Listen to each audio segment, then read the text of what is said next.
Hello. Hi. Howdy, howdy, howdy. My name is David. And my name's Brienne. And welcome to Now Let's Be Honest to talk about episode 6 of season 3 of The Chosen. Yep. If you're here with us, be sure to say hello in the live chat. And we are just going to talk for a little bit. Just shoot the breeze for a bit as people are signing in to talk about this. Brienne, how you doing today? I'm doing good. How are you doing? I'm doing fantastic. We literally just got out of like our discipleship group thing. Yeah. So we've been doing discipleship group from 5 to 7 p.m. And then we watched The Chosen afterwards. Yeah. And this was a longer episode. And so I don't think we started until like, I think 7:03. Yeah. And so we finished closer to like 8:15. We're like right at the break. And then people were like hanging out and stuff. And so people literally just walked out our door less than 2 minutes ago. Yeah. Literally, it has been 2 minutes. People walked out the door. We came in, we sat down. And so we're here. If we're all over the place, she'll probably be fine. If I'm all over the place, be patient with me. It'll be okay. But yeah, so we just got out of that and we haven't talked about the episode at all. Like literally, we have not had time. Literally, we were with everybody and they left and we are here. So you're hearing our thoughts. You're like we're hearing Live each other's thoughts for the first time as well. Yeah. So real quick, I'm just gonna go through here and see what we got.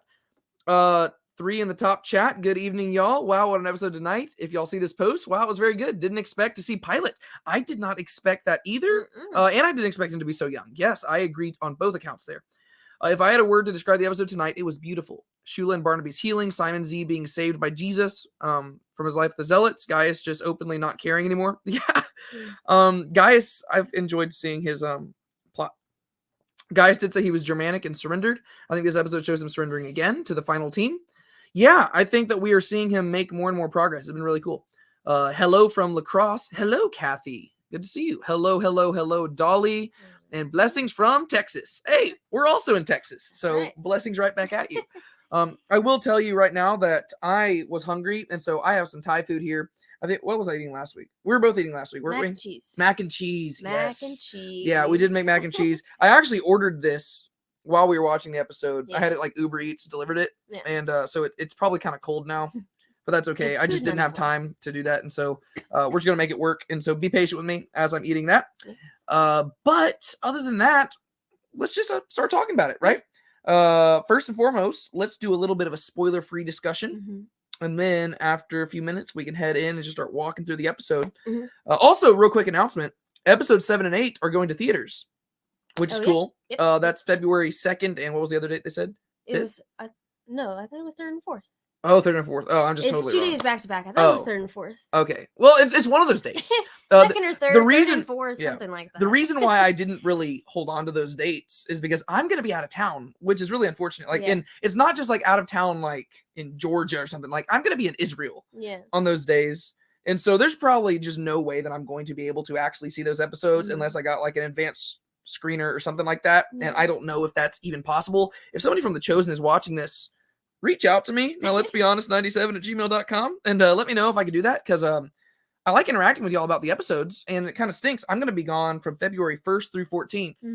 And so I'm going to be getting back. And people are going to, they're going to be moving on. I mean, the way our fast-paced culture is, like, it's gonna be done. 2 weeks late that's just a big time. I was really hoping that they were going to release it, like, right before or something like that. That would have been good. But yeah, so I need to figure out what I'm going to do there. Because I'd really like to see it and just, like, I could schedule the videos ahead of time to like post on the days that they're going to theaters or something. I don't know. Yeah. But yeah, so that's why I don't remember the dates, but it is going to theaters, which is really cool. And so if you're going to be in town or going to be in a place where they're showing it, you should buy tickets and go see it. And you might see it before I do. It's 2nd and 3rd. Ha, 2nd and 3rd. I knew it. I knew the 2nd was in there. 3rd. Ha, sorry. Okay. Anyway. Sorry, that was a bit over the top. I just had to rub it in your face because I knew there was a 2 in there somewhere, because literally it's like the reason why I think it stuck out to me is because I leave out of town February 1st and it's literally the day after. I'm like, Well, you also said the 4th, and that's just not even a number. Yeah, that's true. That's wrong. That's wrong. But yeah, whatever. It's okay. I think I said the 5th too. But on look that. Oh, it's on the app on the 5th. The 2nd, so you know what? 3rd, and it's on the app on the 5th. Thank you, Kathy. Look we at that. Appreciate you. I can like start doing videos just like on the Sea of Galilee. What if we did a video Mount of Beatitudes, like the place where like the Sermon on the Mount was, or where like the feeding of the 5,000, like just different places? Yeah. Do like, hey guys, so let's talk about the feeding of the 5,000 from the place. That'd be cool. That would be cool. That would be neat. That would be. I mean, I'd still go for an advanced screener so I could do some other stuff, but that would be kind of neat to talk about the episode there. That'd be cool. Cool. Who agrees the show needs subtitles? I tittles.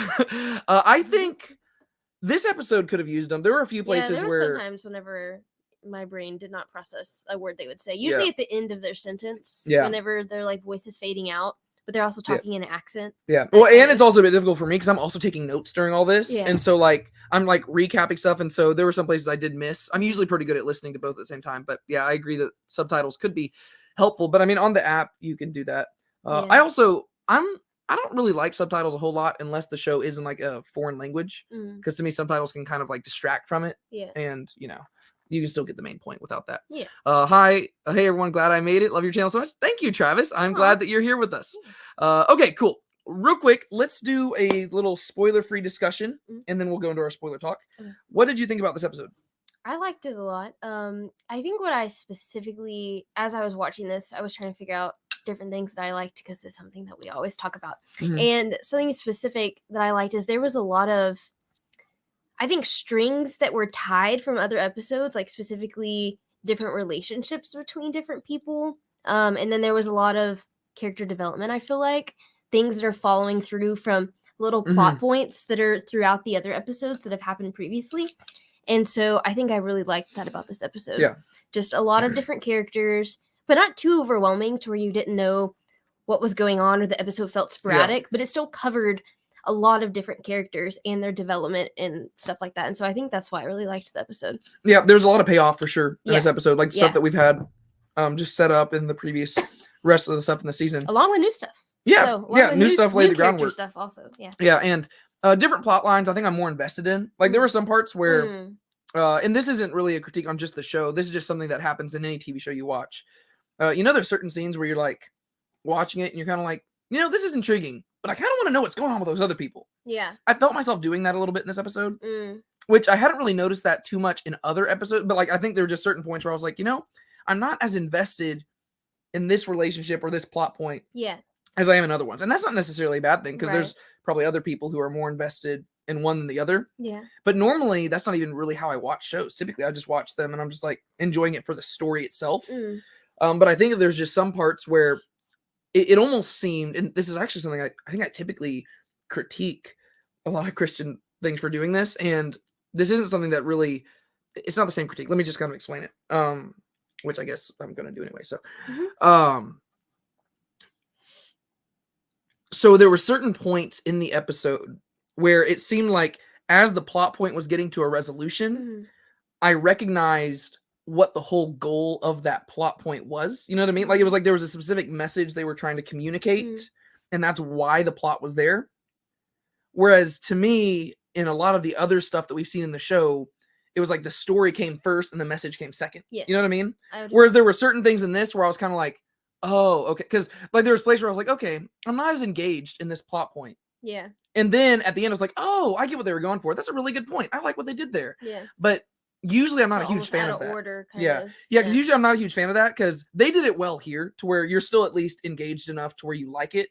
Yeah. But I think the main reason I want to point that out is because that stuff I do see in other Christian things where I am more critical. Yeah. Because in a lot of stuff, they put the messaging way over the storyline. Right. To where it's like, hey, this storyline absolutely stinks. But it's because we're trying to get this message. And then like, as Christians, we're always like, well, at least the message is worth it. And like, I'm like, no, as a work of art, the story has to justify it in and of itself. Yeah. And so I think that's why a lot of people were saying, I've seen them saying this is like their favorite episode. I think the opening to this episode is my favorite of any of the openings. And we'll talk about that in a second. But the episode itself, I think that's probably why it wouldn't necessarily be my favorite. I did like this episode more than I liked episode 4 for sure. Yes. Yeah, like I like this episode more than that, but I think that was just the one thing. It kept taking me out of the thing because I was almost, it's also just me. I analyze everything, right? And whenever I'm watching something, I was kind of like, I was taken out of it because I was like, why do I not feel as invested in the story as I normally do? And I was trying to work through that. And when they got to the message, I was like, oh, okay. I liked the message, and then like I started like backtracking. I was like, oh, okay, I see like the whole storyline had to get to that message. And so that's what the groundwork was. And the story itself was like, oh, okay. And then, so I think that I just wanted to point that out because that is something that if I criticize it with other stuff, I do want to at least bring it up here, or else Mhm. I'm being hypocritical and Mhm. I'm only just saying positive stuff about the show. Mhm. And so I did want to bring that up because that's not necessarily a bad thing. I mean, Yeah. usually whenever you preach a sermon, a lot of the times, depending on how you're preaching it, like you figure out what the message is and then you figure out how to get the people there. Mhm. And you don't do that in an unhealthy way, because some people do that in an unhealthy way to where they just twist scripture to do it. But typically, you read a passage, you figure out what is the message here. Now, how do I get people to understand that? Yeah. That's what they were kind of doing. And in many ways, that's kind of how stories are told, right? You have Right. to lay the groundwork to get there. Yeah. But I think I just noticed it more in this episode, Yeah. mainly because most of the things were being resolved. Mhm. And certain things I think worked better than others. Mhm. But yeah, and so we get some resolution with Simon and Eden here. Mhm. There's still going to be more that needs to be addressed. Yes. We get some resolution with Simon Z here. Mhm. We get some resolution with who else?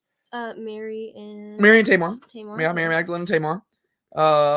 And all these things, like they resolve them, but they also lay the groundwork for more to come in the next few episodes, and probably for the rest of the show for sure. Yeah. Yeah.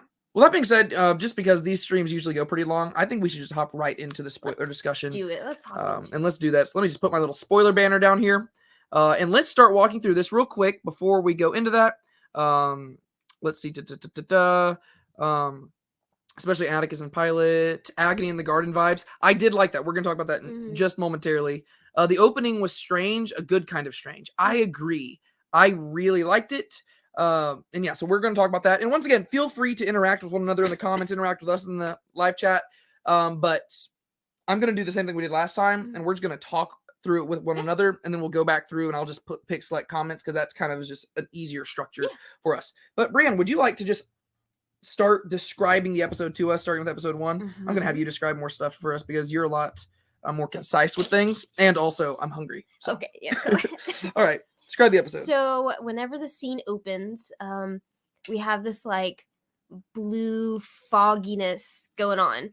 And whenever I was watching it and that came on, well, I think what caught me off guard was that the way that they were filming was very different from anything else they filmed before. I thought it was animated at first. No, I didn't know what was going on whenever it first turned on. And I think it's just the way that it was filmed. We haven't seen anything like that, which they've been doing that a lot more. Remember, we had the black and white. We've had like different, and it's usually the opening scene too. They've done a lot of different things, trying stuff out. And so I was like, oh, what's going on here? But then as the camera is panning through the fog, we're seeing different disciples. And then you're like, hold on a second. Is this like a flash forward of like Jesus in the garden? Because you see Simon, you see the three, and they're sleeping. And you're like, oh, okay, I could see maybe what's going on here. And then you see the snake that's like slithering across the screen in the fog. And you're like, okay, so like the serpent, I'm assuming. And then it pans over to Jesus, and he's on his knees praying. And the snake starts going towards him. And yeah, that's kind of how the episode starts. Yeah. And it turns out it's a dream, right? Yeah, it's a dream. And so I really like this opening. And it took me, I mean, right off, even at the first shot, I could tell I liked it, just because I could tell it was something different, right? Which is always fun. Yeah. And so it started out, and it's panning through this, and immediately 2 things come to my mind. First off, well, actually 3 things. First off, I was like, okay, I think this is a flash forward, because I was like, it seems that this is like the agony in the Garden of Gethsemane. Secondly, I got some major Passion of the Christ vibes, because they have the snake slither in. And in the movie Passion of the Christ, whenever Jesus is praying in the garden, they do this whole callback to Genesis chapter 3, where, there's this snake crawling through, and then while Jesus is praying, he steps on the snake. So it bites his heel, but it bruises his heel, and he bruises its head. So we have that callback in Passion of the Christ, and that seems like that's what they were alluding to here as well, right? Because you have Genesis chapter 3, where it says, "I'll put enmity between you and the woman, the serpent, the serpent and the woman, and its offspring and her offspring, and he will crush its head, but it will bruise its heel, his heel." And that's typically considered the proto-evangelium, the first gospel. And so that seems to be what they were alluding to here. But I can almost guarantee you that the thing that gave them the inspiration for that was Passion of the Christ. Which I think is a cool little callback, because it was once again just a little clue that lets you know, oh, okay, that's what we're dealing with here. And then all the fog and stuff was cool. So the first thing I thought, oh, this is like the Garden of Gethsemane.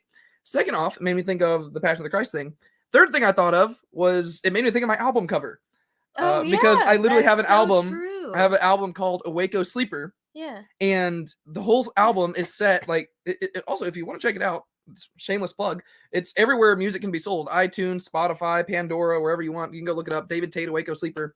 All the songs are set during the night that Jesus was betrayed and arrested. And the album cover is me sitting against a tree, asleep. Yeah. And there's one of my other friends is also asleep right next to me. And then I've got another one of my friends who's been on this channel before, and he's actually dressed up as Jesus, and he's kneeling in the garden praying. And that's because he looks very Jesus-like. Yeah. And so the whole album is called A Waco Sleeper because it's inspired by the disciples falling asleep in the Garden of Gethsemane. And even the album cover has like that blue little tint and stuff like that.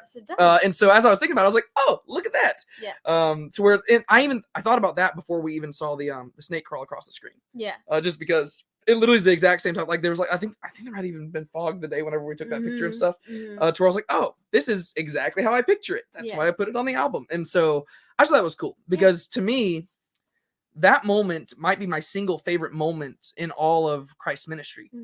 Because that's the moment that for some reason just sticks out to me. The disciples sleeping while Jesus is praying. I've always loved that moment in scripture, and I've pondered on it, and I wrote a song about that stuff, and it got me through some of the hardest times of my life. So I love that. Right. I mean, if you include that, that was cool. And then I thought it was a flash forward, and I was like, ooh, interesting. Yeah. I wonder how that's going to tie in. But then it didn't tie in how I expected. Because you have somebody waking up, and it turns out this is Pontius Pilate's wife. Yeah. And the reason they have her doing this is because we know that later, like they're laying the groundwork for stuff. Because we know that way later on, whenever Jesus is before Pontius Pilate and everything, Pontius Pilate's wife takes him aside and says, I've had dreams about this man right here. Yeah. He's a man of God. Don't do anything to him. And so they're setting the groundworks of that, which is, I think that's really cool because I think in the text, I don't have the Gospels in front of me right now, but I think she says, last night I had this dream. Yeah. But I like the idea that it's like a recurring dream. Yeah. So she recognizes his face. Right. And the idea that like the dream she had wasn't just like a dream from like the book of Daniel or Genesis where it's like a symbolic dream. Like, no, she is seeing the actual thing happening. And she's like going through the garden. And I just thought that was really, really cool. Yeah. Well, I like that they're setting it up so early. Because I mean they have plenty of time episode wise, season wise before any of that stuff is going to happen. Oh yeah. And so the fact that they're establishing that now and they can build upon that, I think that's really cool. Yeah. No, because you can really flesh stuff out. So I agree. I was trying to decide if I had enough time to bite. I was like, yeah, I got time with you. So I was like, oh, don't have time. No, yeah, I think that it's really cool that they're laying the groundwork for that. And it gave me a lot of hope because like I said, that's one of my favorite moments. And I kid you not, even over the course of this last week, it's almost prophetic. I'm kidding. I'm not a prophet.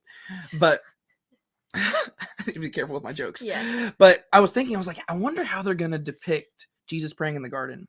Mainly because we've seen the depiction of Jerusalem. I mean, we even see Jerusalem in this episode. And the layout of Jerusalem is definitely different than how it is in scripture. Yeah. Because Jerusalem in this, like, I mean, in the show is kind of just like set on like a level plane. You know, where there's like, whereas Jerusalem itself is set up on a hill, right? And you know, there's valleys all around it and stuff like that. And so I was wondering how they're going to depict it because, like, I mean, really, just like Jesus going through the valley to the Mount of Olives and stuff like that's a really crucial thing. Yeah. And I was wondering, I wonder how they're going to depict that stuff because I hope they can do it justice. And just this one scene gave me like so much hope because I was like, ooh. It's good because you really can't see any of the background. No. And I think that's kind of fine, right? I mean, if they can just film it like that, I imagine they probably film this in like their soundstage or something like that. But I thought that was really cool. And so, yeah, that opening scene, probably my favorite opening scene they've ever done in the show. And so we're not even done with the opening scene though. So let's go on. And could you describe like just the stuff that follows afterwards with Pilate's wife and all that different stuff? Yeah. So Pilate's wife wakes up and she's obviously very confused as to what just happened and what that dream was. But she hears stuff going on outside. And so she gets up and she walks outside to the balcony. And she hears people like groaning and crying out. And there's 3 people that are being crucified.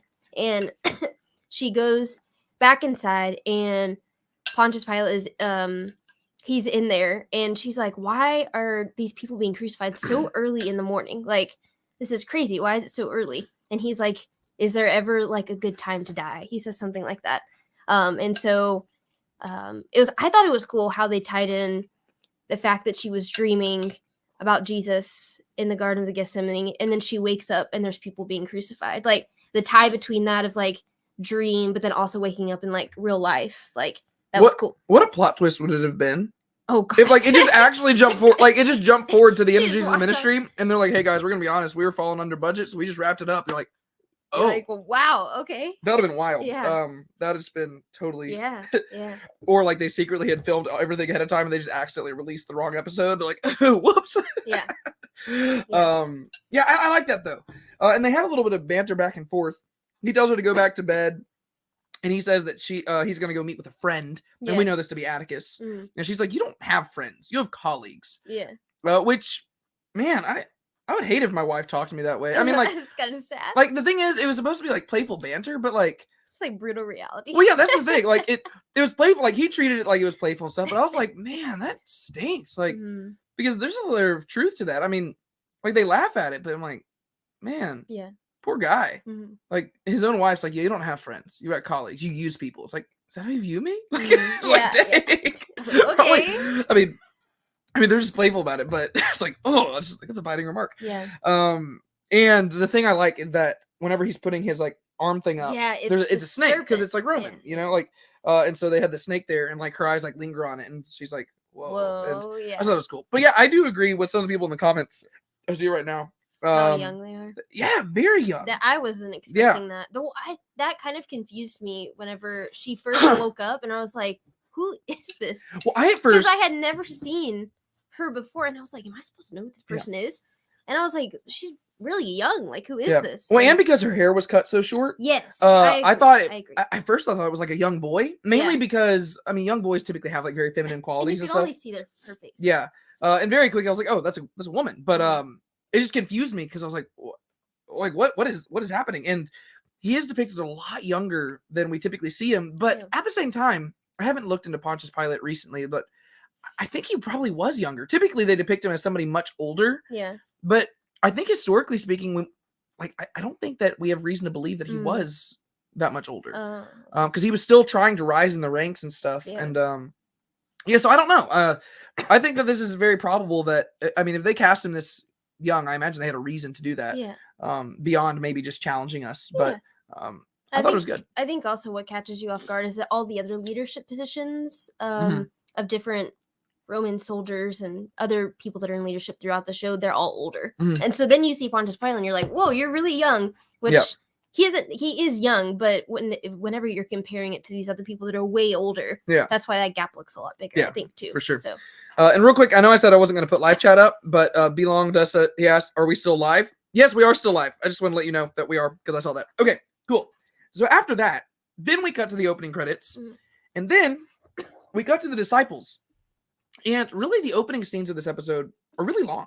Yeah. Like, really, a lot of these scenes in this episode are really just, they're not as quick, like, going from one place to another. They're very long, extended scenes where it cuts from one person to another, which is kind of cool. It's a little bit of a slower pace, though. And they're all sharpening their weapons. I don't know where they're at. I guess they're just in the outskirts of Capernaum. I guess so. But I'm not sure why they were out there. I guess they just all agreed, like, hey, let's just go meet out there together and sharpen our knives. I guess so. Also, get excited because I've got some more chronology questions coming up later. Goodness. I've got like and this time I'm very confused. Okay. I am severely confused. I need somebody to explain it to me. Yeah. Because there are some things where the timeline is not making sense in my head. Yeah. But I just wanted to mention that because if you like me being freaking out about the timeline, oh man, this is going to be the video for you. Today is the place to be here. The time to be here. Okay, so the disciples, they're out there sharpening their weapons. And then Matthew, he's confused because he asks why, and they're like, "Well, because they're dull," or you know, like they just like start teasing him, and it was kind of sad. Like in this scene, like Simon, he's actually the one who's most compassionate towards Matthew. Yeah. Whereas everybody else is kind of being a jerk to him. Well, it used to be opposite. Yeah, but like it's weird they've kind of had this reversal, and I feel kind of bad because like everybody's just kind of like they're not being as mean to him as Simon used to be. But they're kind of like almost bullying him a little bit. Like, no, he just wanted to know what they were doing. Yeah, he was just like everybody's like making fun of him and like, and I say everybody. I know that only a few people were speaking, but silence is like silence also goes in there. You know, like I don't know, like there's just certain things. I felt so bad for Matthew because I kind of thought that a lot of that was kind of being left behind. Yeah. I don't know. It's just kind of sad to me because like these people have like traveled around together and stuff now, and I don't know. It was just kind of weird. But he's confused. He asked why. And they just explain that things are getting worse and more dangerous and you never know what's going to happen. And then he's still pressing for details regarding the different miracles that happened, because he's like, so I know what happened with the woman with the discharge of blood, but y'all won't tell me what's happening in the upstairs, house, yeah. which I just find really funny, because we know that shows up in Matthew's gospel, Mhm. but Jesus strictly tells them, don't tell anybody else about what you've seen. And so there was this moment where Matthew is like, what did you see? And all the other disciples were like, what'd you see? And they're like, we can't tell you. It's an awkward So moment. I just think that's kind of funny that they include stuff like that, because that's probably really realistic. I mean, Right. these guys got to see something that nobody else did, and they're like, what the heck? Know. Yeah. And especially somebody like Matthew, just like really like detail oriented. It probably frustrates him that somebody has information and they're just not giving it to him. So they debate about Jesus, and they talk about like the power leaving him, and they say he looked like he'd got like a punch to the gut. Yeah. Which I will admit, in the last episode, did shock me how they kind of depicted that. I mean, it didn't shock me because I'd seen it in the trailer, but when I saw it in the trailer, I was like, oh, interesting way to depict that. Yeah. They argue about whether or not they should be using weapons. It kind of shocked me there. Like some of them are very like they don't mind going to violence. Yeah. Like they were debating, correct me if I'm wrong, they were debating about like stabbing a woman possibly. Right? Oh, I didn't hear that. Like, well, because they were trying to decide like what should they have done in that situation, and they were like, well, because they were saying they were saying, well, somebody had a knife and he didn't use it, and I thought he was talking to Philip, because Philip is the one person we know had a knife, because Philip gives the knife to somebody, but he wasn't. He was talking to John, and I think it was Big James, just because they have that little feud going on between them, which still needs to be addressed. Yeah. But that was just kind of weird to me, because like they went out of their way to show Philip with a knife in the last episode. Right. And he was like, well, somebody had a knife. And I was expecting Philip, and it was like John. But they were saying like, you could have done something. And I'm like, what did you want him to do? Yeah. Like, but that's what they're debating about. They're like, what should we have done? And I was like, well, it seemed like it all worked out in the end. Well, that's what some of them were saying. Yeah. But it's just kind of weird, like how they are really like taking it as their personal mission to be his bodyguards. And they're like, if we need to kill women, we will kill it. I was like, yeah, it's like, oh my goodness. It's like, whoa, like they are missing the point a little bit, but at the same time, I think that that's something the disciples could have done. Yeah. So I'm not saying that's unrealistic. I'm just pointing out that it looks kind of silly. Mm-hmm. But when you read the Bible, the disciples look silly very often. Yeah. Thad says that their paranoia isn't necessary, because Thad is very often the voice of reason here. Simon mentions spending time with Gaius, and Matthew defends Gaius. Yeah. These are just like shorthand notes. Like I'm not following the whole conversation here. That would take too long. But I did like that Matthew, like, because they say something about like, oh, well, you've been spending so much time with the Roman over there. And then Matthew says, oh, Gaius was just helping me out. And then Simon says that Gaius was helping him out. And Matthew's ears perk up, because it seems like he didn't know. Yeah. And he was like, Gaius is not a bad man. Yeah. And I like that. Like, you have Simon and Matthew both bonding with Gaius, and just. Well, it's cool because Gaius talked about Matthew to Simon in the previous episode, and now Matthew's talking about Gaius, so it kind of ties together. Yeah. And then all the other disciples are like, oh, well, that's not going to help our reputation if you're hanging out with Romans. And this is where Philip points out Jesus doesn't seem to really prioritize very good point. his reputation. Yeah. And I'm like, yeah, that's very good. Yep. And what I do like about this is that they don't have any of the disciples being all right or all wrong. Mm-hmm. And they do that with almost every character except for Jesus, right? I mean, every single character, like, that's probably the high point of this whole episode, is that every single conversation that happens, there's never like a perfectly correct person or a perfectly incorrect person. Yeah. There's people, like every single person, they have some stuff that's correct, some stuff that's wrong. Flawed, and I did like that. Mm-hmm. It does make it a bit difficult because it makes you have to analyze it, honestly. And I like analyzing things, but typically I'm used to analyzing things that don't need to be analyzed.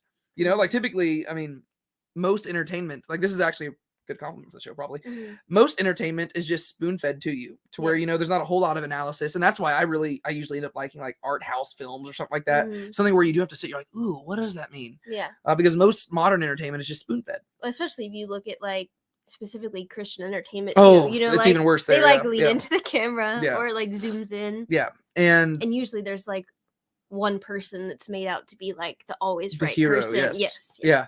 But here we actually have very nuanced conversations, and I did like that because I like analyzing, but it was almost like, oh wow, like I need to analyze every single aspect of this. And to me, that's just a sign that it's really good writing and they're characterizing the people good. Yes. Because that's usually how conversations go. If you think that you're always correct or always wrong, you're probably not analyzing things correctly. And so I really did like that. Simon, he mentions that Matthew actually has their sharpest weapon. Mm-hmm. And this is where they tease him again. They're like, what, his wit? And then Simon, instead of going along with it, he says, no, it's mine. Mm-hmm. And I was like, good for you, Simon. Like, in many ways, it seems like he learned the lesson from season 2. Mm-hmm. And while he doesn't love Matthew quite yet, he is learning that it is his job to lead by example. And I do like that about Simon, is that he is, I don't know, he's just learning, and I think that's cool. Seeing him step into that leadership position that he's going to have to hold with every episode, every interaction, every talk with Jesus, every miracle he sees, we see that leadership building that he's going to eventually get to. Which is going to be interesting seeing where they end with him in this episode. Like this that season, you mean? Well, no, just in where he ended at in this episode and what's going into the next episodes. Oh, yes. I'm interested to see what they're going to do with him there, because his response was interesting. Like, we'll talk about that when we get there. Okay. But something about Simon's response just felt kind of strange to me. Yeah. Nathaniel walks over to Z and asks him why he's sharpening his dagger. Like, he's like, why aren't you just sharpening a kitchen knife? Yeah. Which also is kind of like strange. Like, so they were all sharpening their weapons, but then like he's confused as to why you're using a dagger. I'm like, well, if you had a dagger, wouldn't that be a useful one to sharpen? Yeah. Like, I think the implication is that he was like thinking like, dude, what are you planning on doing? Yeah. But I'm like, we all just had this whole conversation where y'all were just talking about doing some stuff. Yeah. So like it seemed kind of weird to me. And I'm not trying to be too critical. I'm just trying to understand like the implications of it all. Whenever he had went and asked, which you can correct me if I'm wrong with this, but the way he worded it, they had never mentioned whenever they were sharpening their knives before that they called them weapons. But whenever he went over to Z and he said, why are you sharpening your dagger? That's considered a weapon. As almost as if it's like representing violence itself versus like self-defense, I guess. Yeah. And so, and I guess also they had that question before where they're like, would Z go back to his old ways? Yeah. And so I guess that's like alluding to his past also with that. Yeah. And there might be something legally. They might be thinking that like the dagger is like a weapon and that's like for violence only because of his past. But the other stuff was like for self-defense if needed, I guess. Maybe. Well, and there might have been something legally about that as well. Just because I'm thinking like typically Jewish people would have gone around, like if they were like a fisherman or something like that, they could just go around publicly with a knife because you would need it for stuff. Whereas maybe his weapon was more one that's like something you'd have to conceal. Yeah. In which case it's like, oh, you're not just carrying this just in case. You got intentionality behind this. So that could be what they were going for there. Yeah. But that's why we have this discussion, because I was like, that I wasn't bringing it up to criticize. I was bringing it up because I was wanting to talk about it. Yeah. And so that's why we do this. Z tells little James, so Z says that he doesn't know if he can trust Nathaniel about it, which is interesting. But he does trust little James. Yeah. Which was kind of cool. I mean, people. Yeah, I know. Like everybody just likes little James. Yeah. So little James comes up and Z tells him about zealots who have been tracking him. And little James says that he should probably tell Jesus about this. And I thought that he had told Jesus, because back in, I think it was like episode 2, whenever Jesus like got all the 12 together and like he appointed them as the apostles, I believe he told them like that Z told him that members of his former party were in town looking for him. I think he did. I thought he addressed that. I thought he did also. I guess that like they were saying that he needs to tell Jesus about how imminent the threat is. Maybe. But I was under the impression that Jesus already knew that. But I don't know. So because Z responded by saying, well, no, he I don't want to burden him with that and stuff like that. And that's where little James like, well, I mean, he could handle it. I mean, like you should still take it to him. Because little James says you shouldn't solve your problems with a dagger anymore, leave it up to Jesus. Yeah. And Z's kind of like, oh, I don't know. But this conversation with little James will affect him, which I think is really good. Right? Because we see later on that it seems like it does shift things. And I thought that was really cool. And once again, this is a place where I haven't been a huge fan of the zealot plot line just because it seemed very dramatic. Yeah. But this is one of the examples where I was saying the final message, I was like, ooh, that was good. Yeah. I like the resolution of it later on in the episode. But this is one of those examples where the whole thing, I was like, like, it just almost felt like unnecessary drama. And that's not something I just criticize like The Chosen for. That's anything. Like, we'll watch Smallville, which is my favorite show ever. There's so much unnecessary drama in there. And I don't mind criticizing my favorite shows because, I mean, they're not my favorite because they're perfect. Only God is perfect. Yeah. They're my favorite because I enjoy them. And The Chosen is amongst those, right? Yeah. But I have like looked at the zealot thing. I'm like, I'm just not super invested just because it feels like it's a lot of drama in there that seems very improbable to me. Yeah. But I do like how they pay it off. And so I just wanted to say that like the payoff here in this episode is really good. I agree with that. All right. So we move on to a scene between Gaius and Quintus back in Quintus's quarters. And would you describe that to us? I'm trying to remember. Gaius has a younger brother. Oh, I can describe it for us. Sorry. Okay. I was just sorry. So basically, I type out the notes. And I just send them to her. And like I said, we only sat down like 2 minutes before this stream started, so she hadn't gotten a chance to read through these. So they start having a conversation, and Gaius is basically Quintus is interrogating Gaius, and he's like, "Do you have a brother? Is he younger or is he older?" Yeah. And he's basically just asking for all this information, and we learn that Gaius has a younger brother, which isn't super relevant, other than the fact that Quintus is trying to make a point, and he's just being unnecessarily dramatic to do that, right? Which is what Quintus, that's his character. Yeah. And he says, "Well, Atticus is telling on me to Pilate," because he says, like, "Did your younger brother ever tell on you?" And Gaius is like, "Well, I don't really think about things like that, but I guess so." And he's like, "Well, Atticus is like a younger brother to me, and he's telling on me to Pilate, and I don't like that." And he talks about how he needs Pilate's promotion. He tells Gaius, "You have failed Tent City." He doesn't say it exactly like that, but I still need to show you the TV show Arrow, not all of it, but because it goes downhill pretty quick. But in that show, there's a quote that he says, especially in like the first season, where he's like, "You have failed this city." Oh, that's what it made me think of. Oh, goodness. But Quintus, he says that Gaius has failed the city, mainly because I guess like they're just trying to get rid of it, and Gaius hasn't been implementing the rules. No, just kind of chill about it. Yeah. So even though, keep in mind, this is something that's going to come into the chronology thing later. This whole season has taken place over the course of a month. So not that much time has really passed over the course of this, which I just think is interesting for like stuff like this. But so he says that he could kill Jesus, right? Because Gaius is like, "What do you propose?" And he's like, "Kill Jesus of Nazareth." And right off the bat, you're like, "Whoa!" Yeah. And Quintus is like, "I'm just kidding," because he says that would lead to a revolt, and he says he needs to get rid of Tent City. And Gaius is like, "How do you propose I do that?" And Quintus says, "Imagination." So of course I thought of SpongeBob there. And then he suggests making it too uncomfortable to stay in Tent City. Yeah. And then Gaius responds by saying, "Okay, I know what to do." And then he leaves. But we really never see any like follow up with that, right? Yeah. Because like he goes to Tent City, but what were the implications of what they were wanting there? Well, Quintus was telling Gaius, he said, "If you see anyone that's sick there, tell them, how dare you like spread this pestilence, you have to leave. And if you see anyone whose tent is falling apart, you have to tell them to leave also." And so he was giving him like specific things to look for, so that way whenever Gaius went into Tent City, he could justify why he could tell these different people that they needed to leave, they weren't allowed to stay there anymore. Which with those two specific tasks that he gave him, we see how that pays off later whenever Gaius actually does go into the Tent City, with the way he does react with being faced with those two specific situations. So he just totally ignores what Quintus said. Oh yeah, absolutely. Okay. See, I hadn't picked up on that.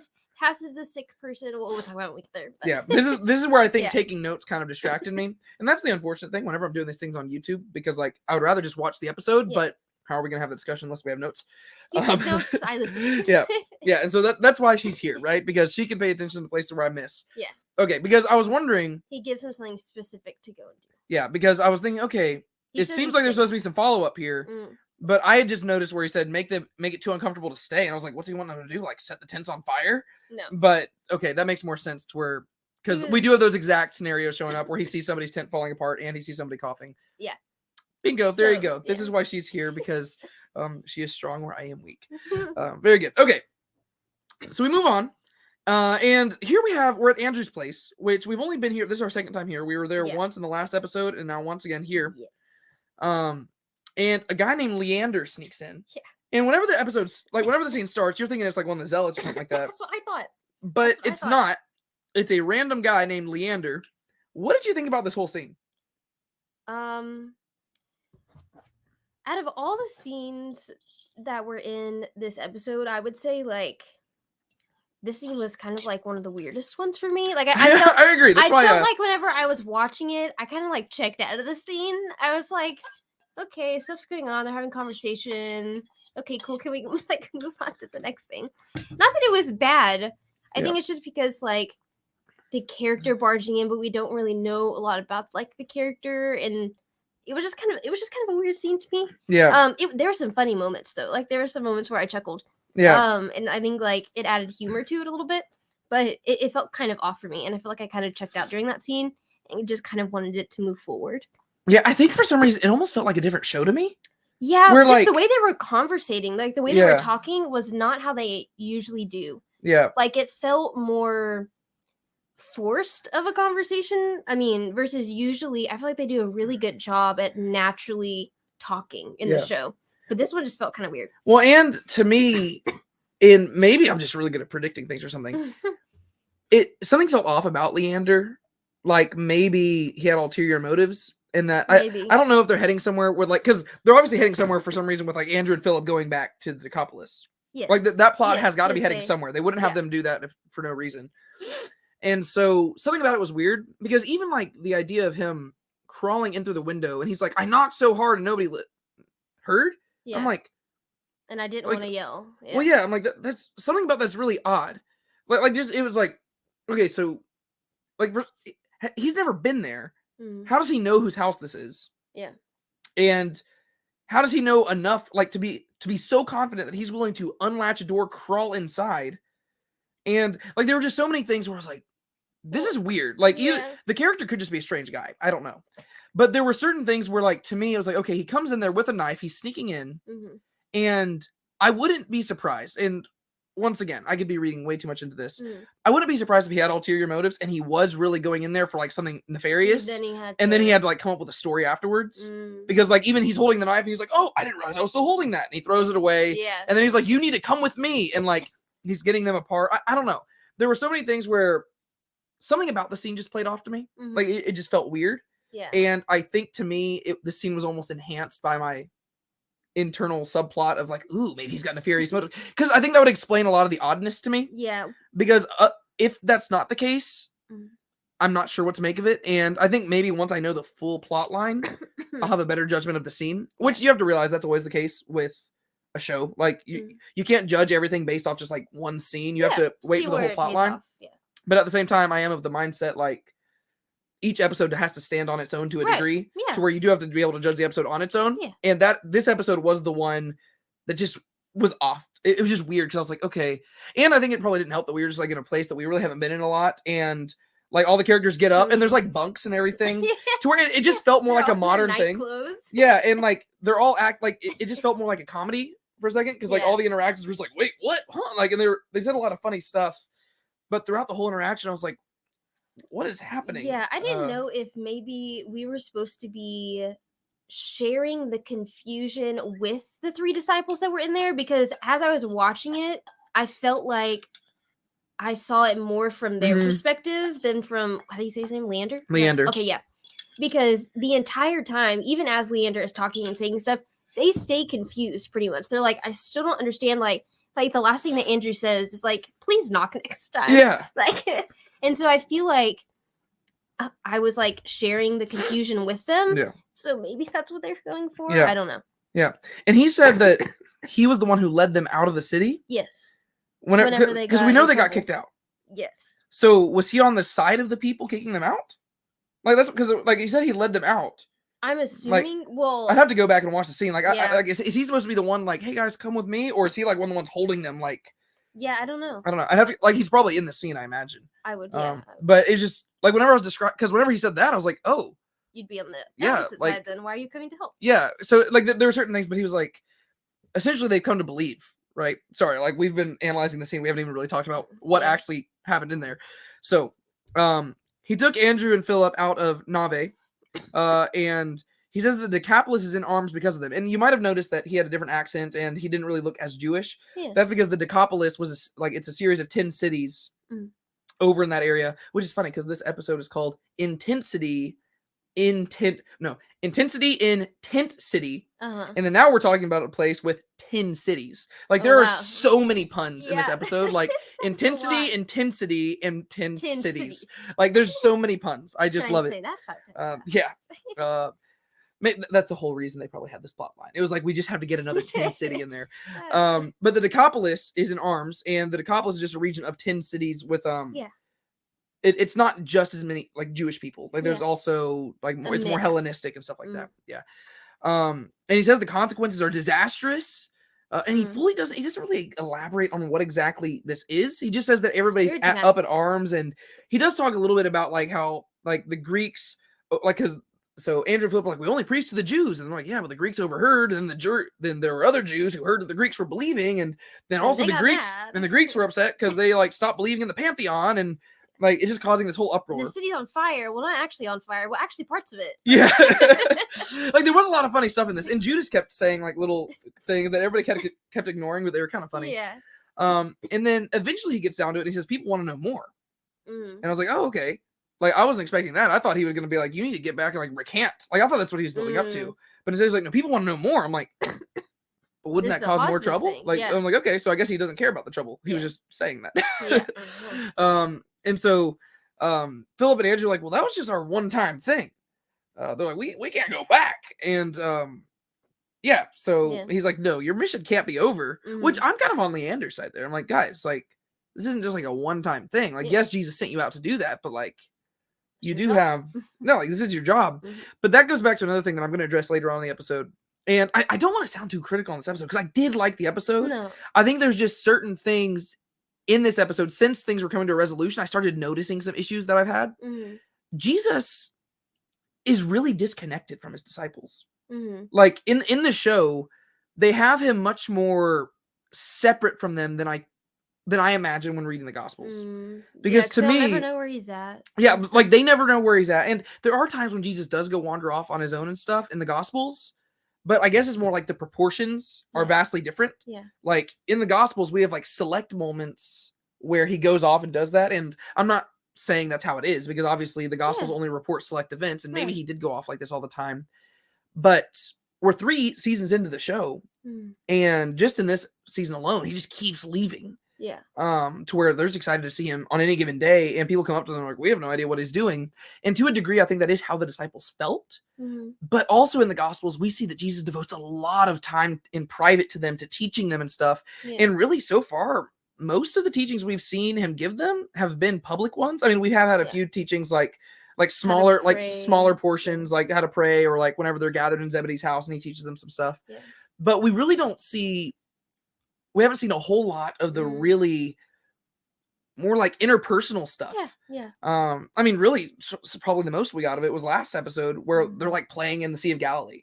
Right. Where we actually like, okay, these guys like have a friendship. They have a relationship. Whereas beyond that, like they seem very kind of disconnected. And that's just something I never really noticed until this episode. I was like, wow, bless you. Thank you. That's a cute little sneeze. But they really don't have any idea of what Jesus is doing at any given moment. And I just thought that was interesting because like they don't like they make it seem like he hasn't told them anything about like, hey, are you gonna follow up with these people or anything like that? It seems like he literally just told them, go do this, and then they got back, and it's almost like they didn't even talk about that. Yeah, like there hasn't been much instruction since before 2x2 happened. Yeah. Whereas to me, it seems like whenever I read the whole 2x2 thing, it seems like what Jesus is doing is he's sending them out, and he sends them 2x2 so they can correct one another. Like, oh, hey, that's not exactly what Jesus said. And then they came back and reported to him about what happened. And then it seems like that's just kind of how, like, it was, so then he could correct them and do stuff like that. Whereas we haven't really had any moments where it's like, hey, so Jesus, what's up with that? Like, we've had them talking to each other, but we've never had like a moment where Jesus talked with them. And I think that's the one thing that's kind of lacking to me. It's like, wait, did he not give any further instruction? Like, y'all just came back and he just like, just went about his own thing. Like, that's just kind of strange to me. Well, based on the like preview that they gave for the next 2 episodes, I'm hoping that maybe some of that will come in just because of a specific thing that they talked about with like Simon becoming like the leader and stuff. Oh yeah. Maybe there'll be some type of conversation that happens about that. Well, and I think it seems like that is a plot that they're establishing because we even had James complaining about it, where he's like, he gave us power but no understanding. Like, so this is obviously something that the disciples are feeling too. So I'm not criticizing the show about it because I think they're doing it intentionally. Like, to me, I think it's just different than how I see it in the Gospels. Like, I don't know how accurate that would be. And once again, we're limited on how much we know. That's just something that's sticking out to me. Kind of like, and I think it's supposed to, because once again, that's how James feels. That's how a lot of them feel. I just don't know if Jesus would have exactly done that. But, okay. At the same time, I do want to clarify, this all, like, what they could be addressing with it is the expectations we put on God, right? It's like, hey, you weren't there, you didn't tell me. It's like, well, you know what, you just need to learn to trust. Like, they could be heading somewhere with that. I could see that, it just is interesting to me. So Leander tells them, your mission can't be over, come back and finish what you started. And then we cut to Mary and Tamar.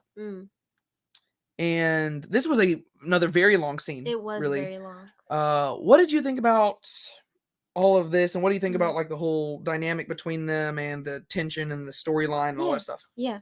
I'm glad that they addressed what was going on, because I felt like there was a lot of tension between both of the characters, but they hadn't really talked about it yet. And so I was excited to see how they were actually going to play that out. There were some parts that I really liked, and I think the payoff of it was really good, but there were some comments that they said, or some things that they said, that I was like, I don't know if I agree with that. But overall, I think it was a good conversation, and I'm glad it was in the episode. Yeah. I think this is probably the most nuanced conversation they have had in the whole show. Yeah. To where literally this is the episode, like this is the scene where I was like, oh man, like in order to even understand it, I would have to rewatch it a few times. Just because there are so many things where literally in the same sentence, Tamar will say something. I'm like, I agree with that. I don't agree with that. Yeah. But then I'm also like, okay. Then do I not like says something later, and you're like, okay, well that played off of that, and like, yeah. Well, and there's also places where I'm like, okay, but is me not agreeing with it her fault or my fault? Yeah. Like that was the issue, because there are certain things where I'm like, okay, that could be a valid point, and you're just kind of waiting, like really, you're almost engaging in the argument, which I really liked. No, yeah, that was. Yeah. And this is another one of the places where I will say I have not been as engaged in this plot line. And even in the scene itself, I don't think I was engaged in the resolution. I still didn't feel like I cared about it as much as I was supposed to. I think just like the whole plot line with like the olive oil stuff, like I see what they're doing with it. I just don't think I've been as engaged with it. Yeah. I didn't think it was gonna like there was tension between the two characters, but I didn't think that this specific plot line would go this far so soon.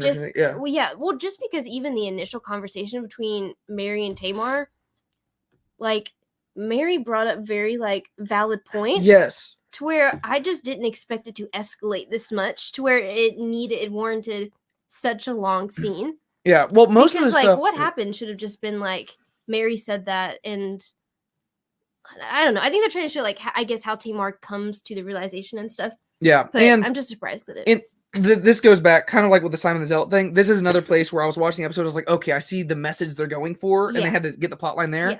Because what they did, and this is why I think it kind of frustrates me a bit, just because I think I see what they're going for. But whenever you watch the previous scene we had with them, it almost seems people will disagree with me. Is that because when they were in the olive grove? Well, not that one. I'm thinking about the one where they were just interacting personally.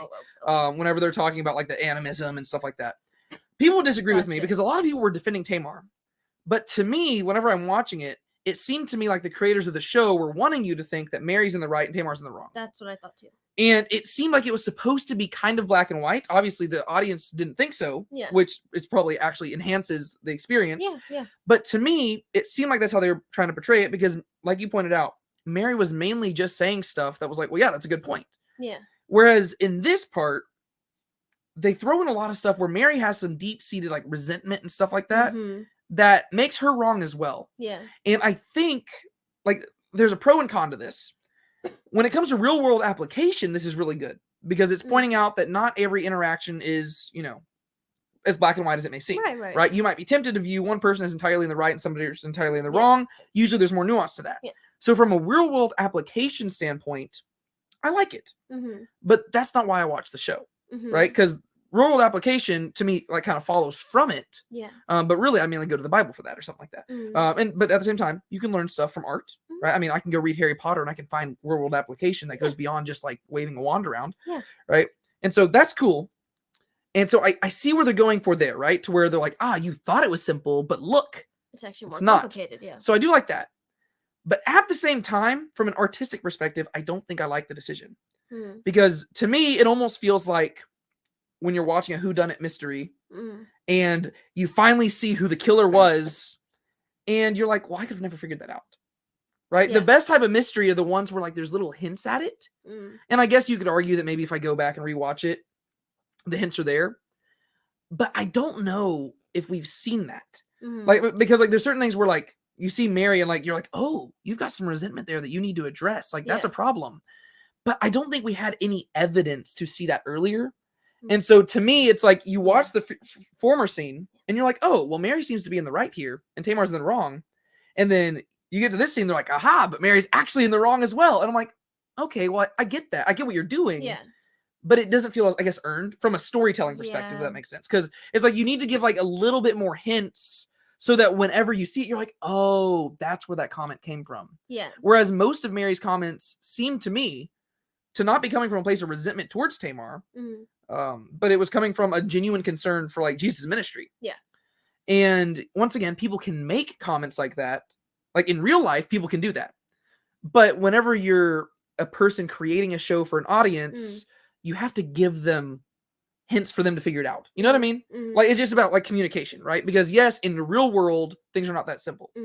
But this isn't the real world, right? It's a piece of art where you're trying to communicate something. Yeah. And so I think that's the thing, like where I'm like kind of conflicted. I'm like, okay, from a real world application, this is how it is. Yeah. Yes, somebody might look in the right. One person might look like they're in the wrong.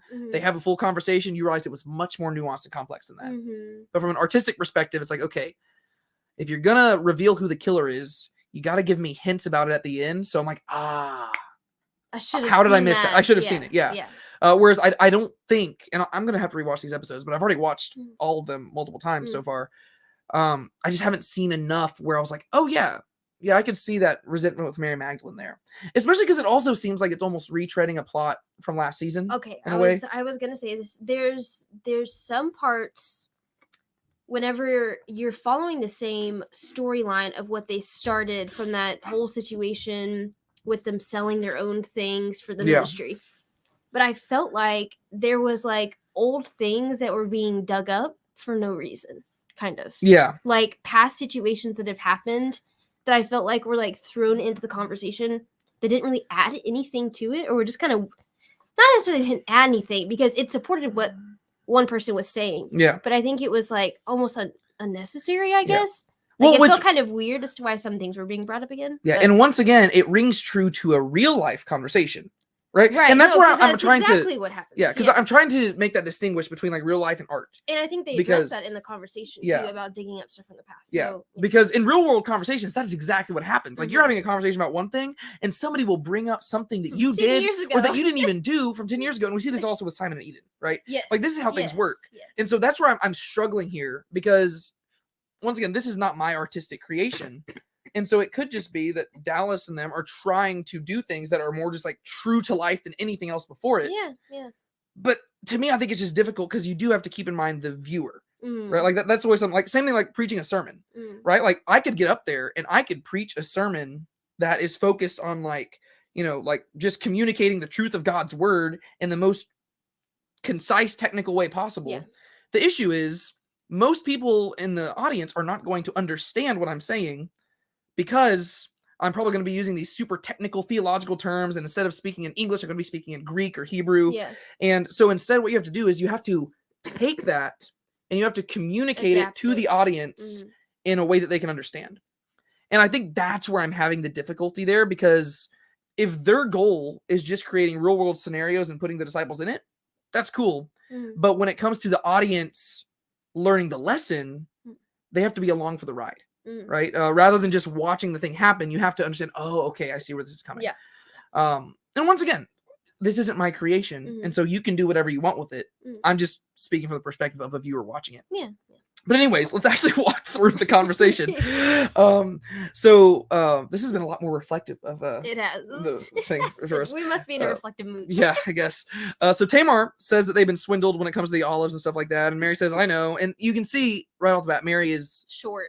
Very short. And you're thinking that this is coming from just Tamar being a little pain in the neck lately. Yes. But what we're going to see is that Mary does have more resentment towards that.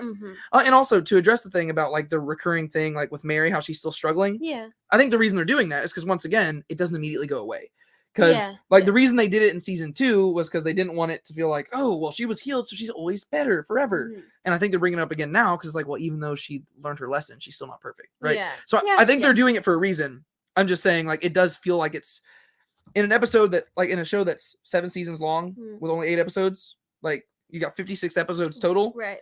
Like, to be retreading some of the same stuff again and again, it just feels kind of odd. It's not bad necessarily. No. Because I think that there is a lot of real world application. I just think that's not the main reason I go watch a show. Yeah. If that makes sense. Yeah. Like, so, if your main goal is applying it, then this is really good because repetition is key to application. I think it's just a different thing. Okay. Yeah, yeah. So Tamar says they've been swindled. And she says that they should talk to grape growers, but Mary says talk to Rama, and that's who she's writing to. Yeah. And you're wondering what's she writing? I wonder. Yeah. Where have you been? I got. You missed me. I don't know why, but how she said it, I got the vague feeling that she was like writing so much like just stuff about Tamar. I was like, surely Mary Magdalene wouldn't do that. Surely not. She's like, Tamar's such a pain in the neck right now. What's happening? But I don't think she would ever do that. No. But I kind of just got like the feeling if there was anybody other than Mary Magdalene, I would almost guarantee that's what would be happening. And then Tamar, I appreciated this. She's actually the one who initiates the reconciliation. Yeah. Right? I do like she that. says, I do like hey, that. are we okay? Yeah. And I did like that. Like, because Tamar is a character She's that I have fun. probably been kind of harsh on lately because I have landed on Mary Magdalene's side. But I did appreciate she's the one who initiates it and says, hey, are we okay? Which is probably just a really good way to do that. Like, sometimes people are like, I don't know how to address the situation. Like, we got this Just conflict. Ask. Mm-hmm. Like, it's not that hard. Are we okay? And they might say, like, sure. And Mary Magdalene even tries to at first. Yeah. But Tamar's like, no, like, let's talk. Like, I could tell there's something between us. Yeah. And so I like that. Yeah. That's growth for her. Like, she's finally, like, stepped out of her own shoes. And Yeah. looking from different perspectives. That's good. Yeah. And then Mary says, well, I thought you were rude to Zebedee. And I'd agree. Because, and Tamar's like, well, I was just giving him my true advice. And it's like, okay, yes. I've seen a lot. My dad used to do this sometimes where like my mom would ask for like advice and my dad would be like, oh, well, and he would tell her and like, she'd be like, oh, okay. And like, you can tell she'd like walk away like super discouraged. I was like, Dad, like, why'd you do that? And he was like, she just asked for advice. I told her the truth. I'm like, well, Dad, yeah, but you gotta add some grace in there. like yes, the delivery's key. You should tell the truth, but once again, it's communication. You can't just think from your perspective. You got to think from the perspective of the audience receiving it as well. You can deliver the truth in a much more gracious manner and still get the message across, and it can still inspire change. Yeah. But some people, they don't recognize that, right? And they're like, no, I'm just telling the truth. But so Tamar says, but that's not it, right? She's like, okay, maybe I was rude, but there's more to this because you wouldn't be treating me this way if you just thought I was rude, which is true. And Mary says that she thinks that they have more to contribute than just finances, which is a good point, right? Because that's one thing that, because Tamar starts bringing up all these different things like, oh, well, we're doing this and this and this, like to serve the ministry. And this is where Mary starts really getting at what I thought was going to be her main point. Right. And she's like, we have more to contribute than just finances. Like we're supposed to give ourselves up, give up our things. Yeah. And then this is where Tamar starts voicing some of the things that she gets frustrated by. And she's like, oh, well, you always know the right thing to say. You know it here. And I was like, oh, interesting. Like you could see how that might be like a thing that somebody might resent somebody for. But it's like that's also another thing that we just had no way of knowing that Tamar was thinking about that stuff. Yeah, I didn't expect her to say that. Yeah, but it's like, oh, that's fair because Mary does typically seem to be the voice of reason. And in many ways, they have portrayed Mary Magdalene where she kind of seems to understand more about Jesus than any of the others. If you notice that, like even back in season 2, episode 3, I'm thinking about that scene whenever they're like,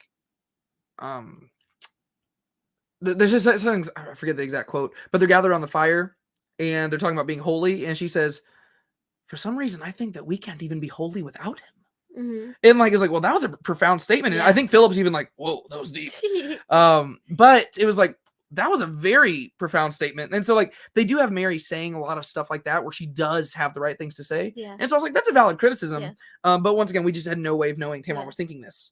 But it does, I will give them credit here. It does make those people feel like real characters, which I do like that whenever characters don't feel like everything's happening on screen. But you see how that almost like backfires on what I was critiquing earlier, because it's like you want them to feel like real characters who are living off screen, but at the same time, as the viewer, you need to have enough information on the screen to see where things are heading, right? So it's kind of difficult because you don't want to have so much happening off screen that whenever they show up on the screen, you don't know what's happening, right? But you don't want them to feel like they just walked into the screen and was like, oh, hey, I started living an actual life. So it's a difficult balance to face, and I'm not trying to say it's easy. And this is where Mary starts getting mad, right? Because Tamar says, oh, you always seem like you have the right thing to say. And Mary's like, well, you know what? Like, oh, no. She's like, I'm kind of ticked off at how you just like, came from everything. And you just kind of melded yourself right in. And you don't like, you haven't had any problems. Jesus accepted you and you have no shame, you have no guilt, you have nothing. You just walk on in and you're just fine and entitled to everything.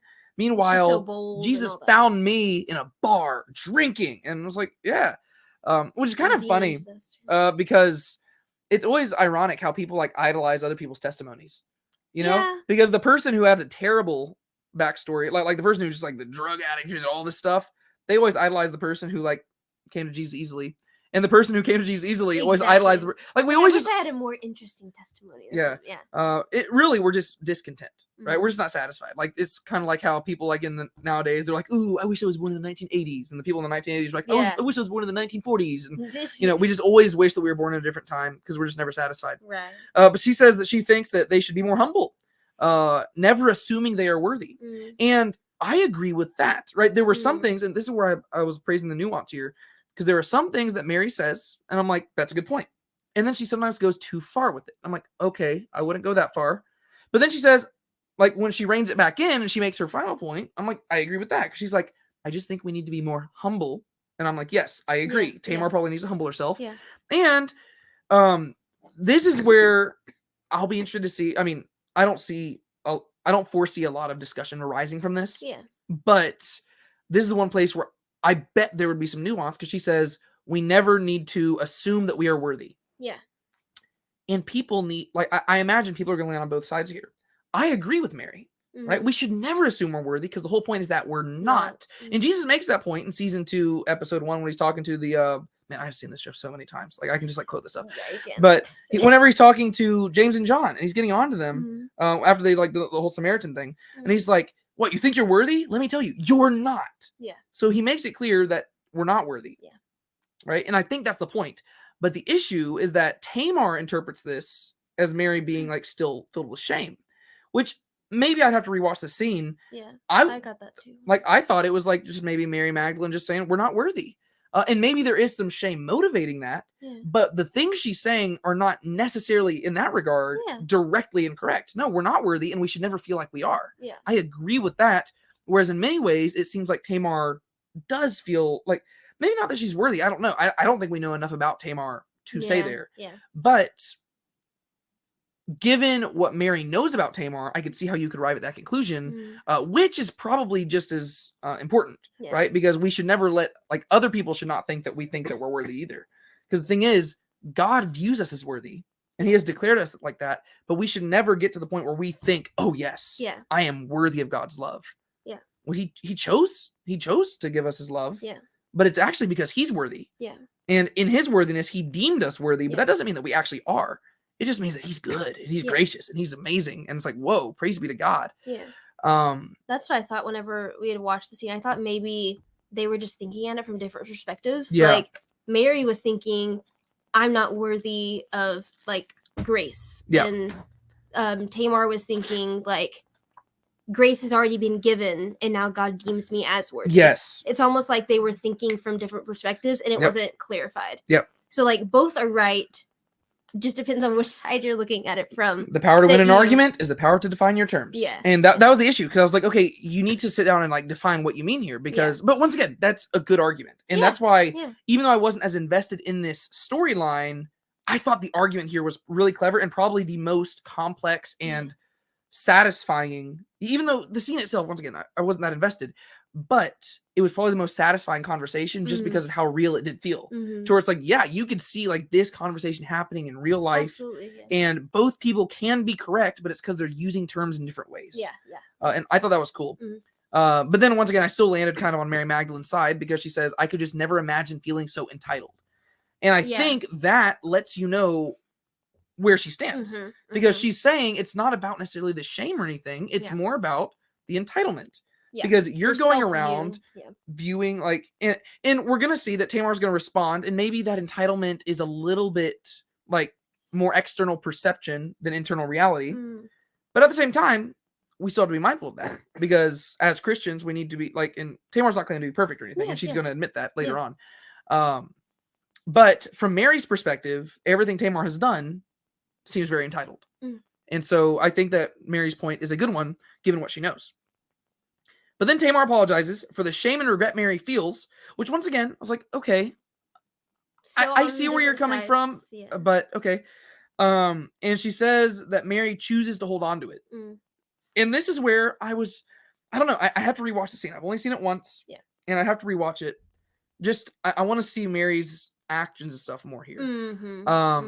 Just because I was having to take notes and I wasn't able to give it my full attention.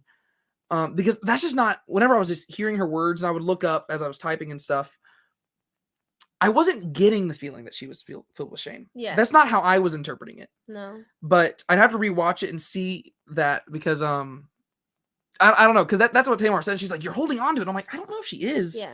I think she's just responding to the grace of God in a very humble manner. And you might read that as shame, but I think it's just humility. Yeah. Because, yeah. But I don't know. Like, I'm just interested to see. Like, I also want to know what the showrunners think, because whenever you use the word shame nowadays, like if you use the word shame, like, well, yeah, immediately it's like negative, bad, get away from it, especially in our like Christian culture. And so I'm intrigued to know like where Dallas and them almost stand on this. Yeah. Which they don't need to tell us, right? Because that's the beauty. It's art. We're supposed to be interpreting it, right? They're telling us through the show. But it's intriguing to me because they're so like, there are places where they kind of embrace our Christian, like normal Christian stuff, but then they also get used to different, right? Yeah. And so they like challenging it. I'm like, ooh, I wonder where they stand here. Like, I wonder if you were to ask Dallas, which side would he land on? Which ultimately I think we're supposed to land on both sides because they both have good points and bad points. Yeah. But I just think it's kind of interesting. Like, I don't know. Yeah. Like that's what I like thinking of. I like thinking, I wonder where the writer wants us. Like I was just reading the Iliad.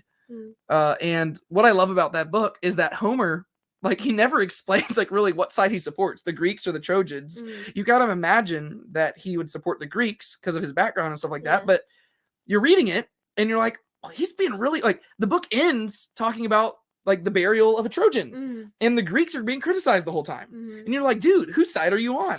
And I kind of like that because there's kind of like this ambiguity. You're like, like it's good storytelling whenever you don't know which side the author himself is on. And I just think that's actually really cool.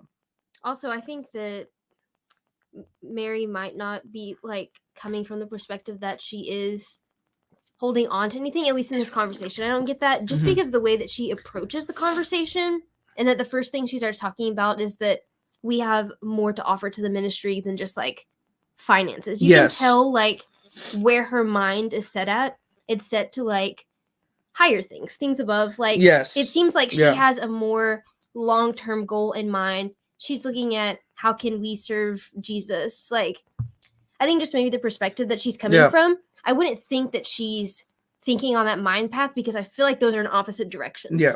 So just the way she kind of approaches the beginning of the conversation, I would think that she isn't, but I'd have to watch because to me, it doesn't seem like she, at least consciously, is focused on herself. Right. There are certain things where she does mention, I mean, like she talks about like the resentment that she had. That is focused on herself, but that's something that's like more subtle. Whereas shame is like something that almost like has to be like intentionally self-focused, right? Because you're filled with it because it's like you're so thinking inwardly. Yeah. Whereas like resentment, that's something that just like bubbles underneath and you don't even realize it's there.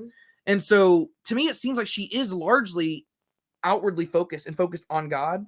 And so that's where I don't know. I don't know where to land there, but that just confirms the expertness of the writing. And so Tamar rebuts Mary and says, you don't know what it cost me to get here. And she shares some of her backstory. She says she comes from a war-torn country. Her village had been wiped out, including her family, both her parents, and that her necklace has her mother's blood on it. Yes. And what did you think about that? So I couldn't tell if because she took the necklace off at one point, and then she started explaining the story, and I thought it was going to end in her putting the necklace on the table and giving it up. I thought so too. And so whenever she put the necklace back on, I was disappointed because I was like, I feel like there was no payoff to this conversation. Yeah. Because all of this started with their conversation in Matthew's house. Yeah. And I was like, this is going to be a good payoff. She's going to realize from this conversation, backstory and shame and resentment and all these different things. Yeah. And she's going to have this conversation with Mary. It's going to be a breakthrough. And she's going to be like, you know what? I'm going to give it away. Yeah. But then she puts it back on. And it made me so sad because I felt like as the audience, we were almost supposed to be rooting for her and being like, yes, you do keep the necklace. I agree. But I was like, no, take the necklace off and give it away. Well, no, just because you have a story behind it, which I understand it has history, and that's obviously a very hard situation that she went through. So not taking away the fact that situation was really hard, because obviously, I mean, absolutely, that's her family. No, it's horrible. It's and horrific. She loves them, and that's terrible. And I would never wish that upon anyone. But I feel like giving that necklace away would make it all the more beautiful. I agree. If you would just take it off and give it away, because I feel like it was almost like her actions were being justified, and then it justifies the way that she talked to Mary before, or things that she might have said. It almost like justifies that. But I'm like, well, no, just because you have a story that's like that and you like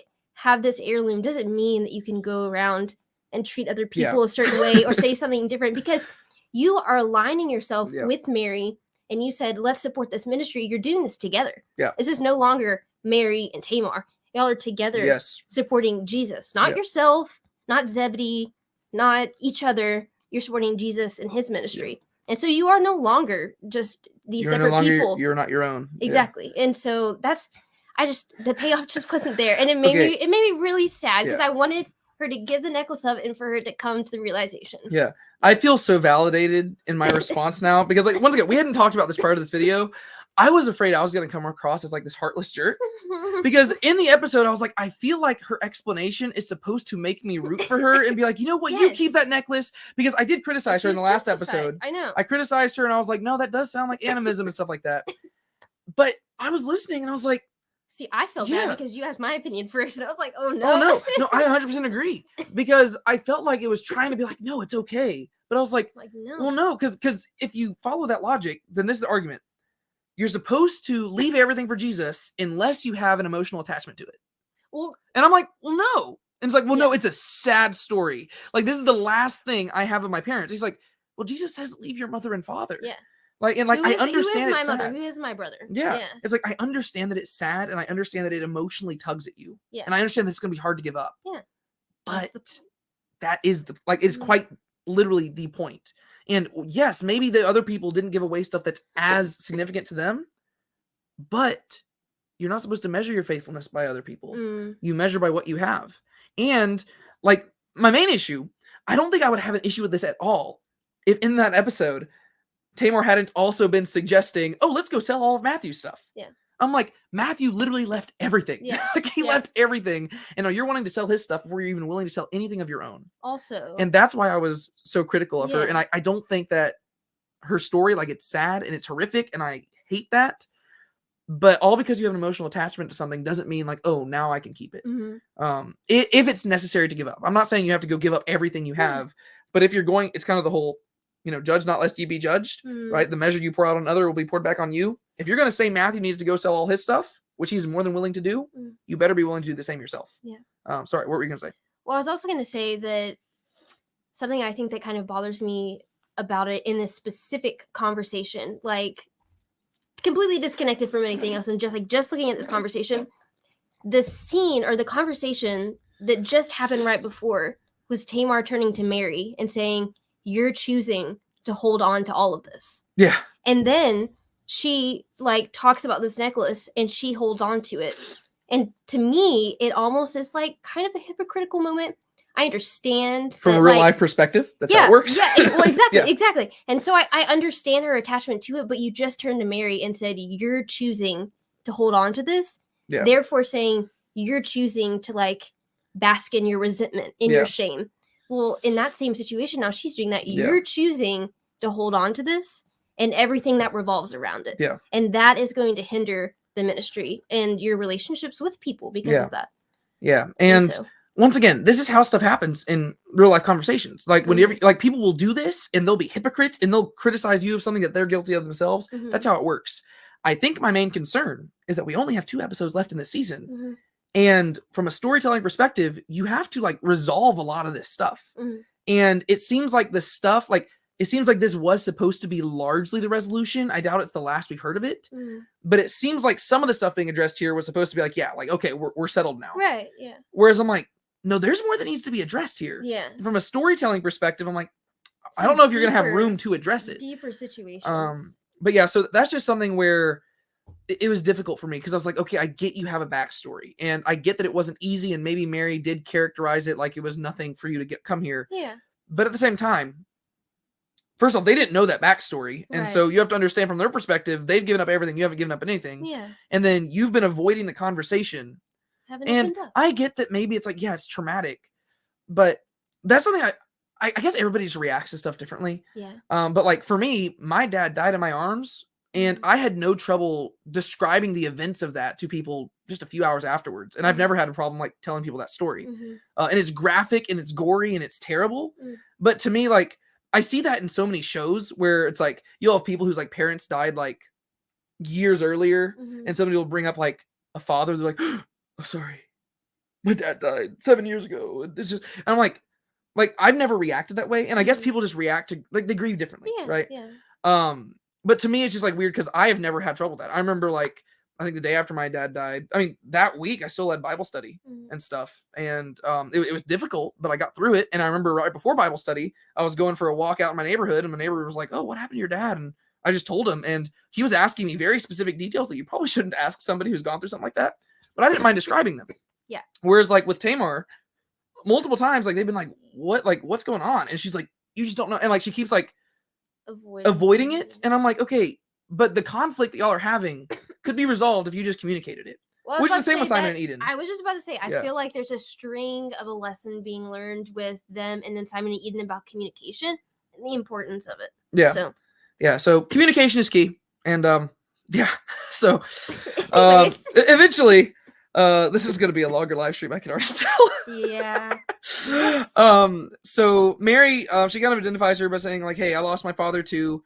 And Tamar says she should have told her sooner. So I did like that. Tamar admits I should have told you this stuff sooner. Yes, and I'm like, I agree, Tamar. You should have told him sooner. Yeah. And once again, Eden's going to say the same thing. Like I should have told you. They're just having a difficult time doing that. Yeah. And they're communicating that communication is difficult sometimes. And but vulnerability once again, comes to that highlights what I talked about at the beginning of the video.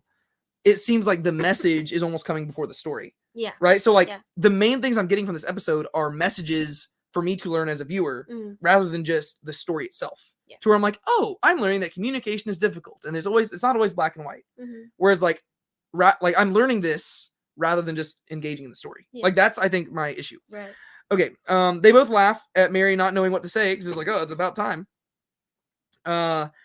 And then Mary suggests that they take a walk to a nice vineyard because she knows some people who know good soil and stuff. And they both say that they could use what the other person has, right? Yeah, so you're like, okay, good. Yeah, like and so they seem to be on better terms now, and it seems like we're good going forward. Yeah. And that's what I'm saying. Like, I feel like there's still stuff that needs to be addressed, but I wouldn't be surprised if they left it there because it seems like this was supposed to be a resolution. Yeah, it seems like it's supposed to be things are tied. And I think that's where my issues like if they were going to address it more and there was still going to be a lingering thing, I wouldn't have as many problems with it. But there's things where I'm like, okay, it seems like we're supposed to think that both of them were like it's almost just a misunderstanding and we can move on. I'm like, well, no, there's more than a misunderstanding here. There's like ideological differences still between them that do need to be addressed because they need to figure out how do you follow Jesus here? Exactly. But that wasn't really addressed. In the end, they're like, oh, we just misunderstood. Yeah. It's like, no, there's more, but I don't know. Okay, we move back. We have Atticus arriving to see Pilate. And a lot of their earlier conversation, this is where subtitles would have helped with me a little bit because I couldn't pick up on some of the stuff they were saying. Yeah, I agree. But one thing I did catch is that Pilate said he was reading Miles Gloriosus by Plautus, which is just a play from back in the day. I think it was a comedy. And I think he said that it was pretty funny. So there you go. Atticus says that Quintus is the type who wants to be remembered. Basically, he's just giving him his report about Quintus. Yeah. Poor guy. Atticus goes all the way down to Pilate, has like 10 minutes to meet with him. It's like, oh, geez. Yeah. Talk quick. Which, okay, I'm not going to get into the timeline stuff yet. I was just trying to figure like, didn't Atticus leave like quite a while ago? Yeah. And like they went on their 2x2 mission and all this stuff. And like he's just now getting here. Like, where's he been? Like it only takes like a few days to get down to. Yeah. I don't know. It's just some stuff I was just kind of confused. Pit stops on the way and yeah. And then Pilate says that he's been. Oh, so Atticus is reporting about Quintus, and Pilate says, "Oh, I've been reprimanded about using force too," because like both of them are just guilty of that. And this is historically true. Pilate was reprimanded for using too much force, and he had to play it very carefully going forward, because he was, I believe, the governor of Judea from AD 26 to 36, and early on, he just did some stuff that caused some major riots and revolts, and he had to use force to suppress it and kill some people. He got in major trouble for that. And so by the time Jesus was kind of really around there, like this is literally like the first like year, he just got in a lot of trouble. And so he had to calm down a bit, and which is why it's so surprising. Like some of the stuff he does. Well, actually, it's not really that surprising whenever he's like trying to like save Jesus, but also ends up having him killed, because he's just trying to figure out what's the least likely to cause revolt. So it makes sense whenever Pilate gets there. But I like that he points this out, because he's like, okay, but if Quintus is getting in trouble for doing this, that means that I have to use even less force. And the idea is like, I like using force, which is also true of him, because Pilate historically loved using force, hence why he got in trouble for it so early on. And so I just thought that was kind of a fun little like historical thing. He's like, dang it, why does Quintus have to get in trouble? Because now I can't be as forceful as I'd like to. Which I think aligns really well with his young age. Like, you know what I mean? Someone being younger, I feel like they would be like, just someone who's like, force, and just going like guns blazing. For sure. And then Pilate wants to know more about Capernaum, and he's like, well, I've got all day. Just kidding, I got 10 minutes. And I'm assuming they were there for longer than 10 minutes, but I don't know. It's a big deal. And then we cut back to Mary and Tamar. Things are well. Everything seems totally fine with them. And they are hard at work, and Zebedee walks in, and they said they've learned how to improve the soil, which just from an editing perspective, I thought it was kind of strange that like they cut Mary to Tamar to Atticus and then back to Mary and Tamar. Like it was just like normally, you go a few different plot lines and then come back, but that's not the stuff you're supposed to be paying attention when you're watching shows. I notice it just because I like editing videos and stuff, and I'm trying to perfect my understanding of like storytelling and everything. But there's one part where they were talking about like the different stuff that they had for like the soil, and they say it's like magic, just not sinful. And Zebedee was like, that's an important clarification. And I don't know what their motive was for writing that, but I can almost guarantee you it's Harry Potter related. Probably. I've had to have that conversation with so many people. I'm like, okay, it's magic, but not sinful, because it's not the magic we're like the Bible's talking about. Like in this case, it's magic. Like it's a joke. Like it's magic, right? It's not actually magic. Whereas like with Harry Potter, I'm like, okay, it's not the magic the Bible's talking about. Like Harry Potter magic is the equivalent of like superpowers through a wand. Like they're not like calling upon foreign gods or anything like that. It's not witchcraft in that sense. It's just like superpowers with a wand. I thought that was kind of funny. It's like, and then Zebedee voices that he's so like basically they're having this conversation, and I wasn't totally sure what I was supposed to be getting out of this either, other than the fact that Zebedee, it seems like Zebedee is increasingly aware of the fact like that everybody's just disconnected. Right, because the women are just like, oh yeah, have the guys do this, and Zebedee's like, I don't know if I have the authority to just like go get the guys to do this. Like they probably need to be doing something for Jesus. And then like Tamar and I'm like, oh well, you can go do this, and he's like, I don't know if I have the money. And I was trying to figure out like, is it supposed to be like telling us that the girls are like in over their heads, or Zebedee's like just doesn't know what to do, or like what were you picking up from that? I felt like it was supposed to be more on the women's side. I almost like they were taking the leadership position more or something. I don't know, because it felt like they were almost like telling Zebedee, like giving him a to-do list, like, I need you to do this and this and this and that. And I feel like part of it, they were showing how they were agreeing more. Now they can actually have conversation. But the way that they were kind of like telling him what to do, I feel like it was almost them like, I don't know, taking more leadership in the ministry or something like that. And then I guess it could be partly Zebedee just being kind of lost a little bit. Yeah, like because I feel like that aligns with Zebedee's character a little bit. He's just kind of like, I want to do good, but I'm not quite sure how to do it. Well, some of the stuff they've been laying, it just makes me wonder if this is like heading towards like them failing or something. I know. Just because it's like Zebedee, because it's like Zebedee left everything, and they're saying that they've like going all in on this. And then he's like, I don't have the authority. I don't have like the money, and like it's just not going super well so far. And the olives aren't good. Yeah. And so I'm wondering if they're like setting up, because that'd be kind of interesting. I mean, once again, not a plot line I'm super invested in. Yeah. But Might be interesting if they put some failure in there because it's like, oh man, like that's all we had. Yeah, It's like, oh. And how they handle it and stuff. Yeah. And then he makes one comment: if James and John had been this hardworking, I'd be retired. And then like in a mansion. Yeah. And then Tamar just like doesn't get the joke, and he's like, that was a joke, and she's like, okay, and he's like, and he just kind of like sits back awkwardly. It's like, okay. And then okay, this is one where I might have just misunderstood it because I was taking notes. Yeah. But Mary, I think she goes up to look for the money. Yes. Right? And she seems very confused by what she finds in the chest. What was the deal there? I don't know what it was because she found like the tassels, like the tzitzit. Yeah. And I don't know what that was supposed to be. Like the only is that Matthew's chest?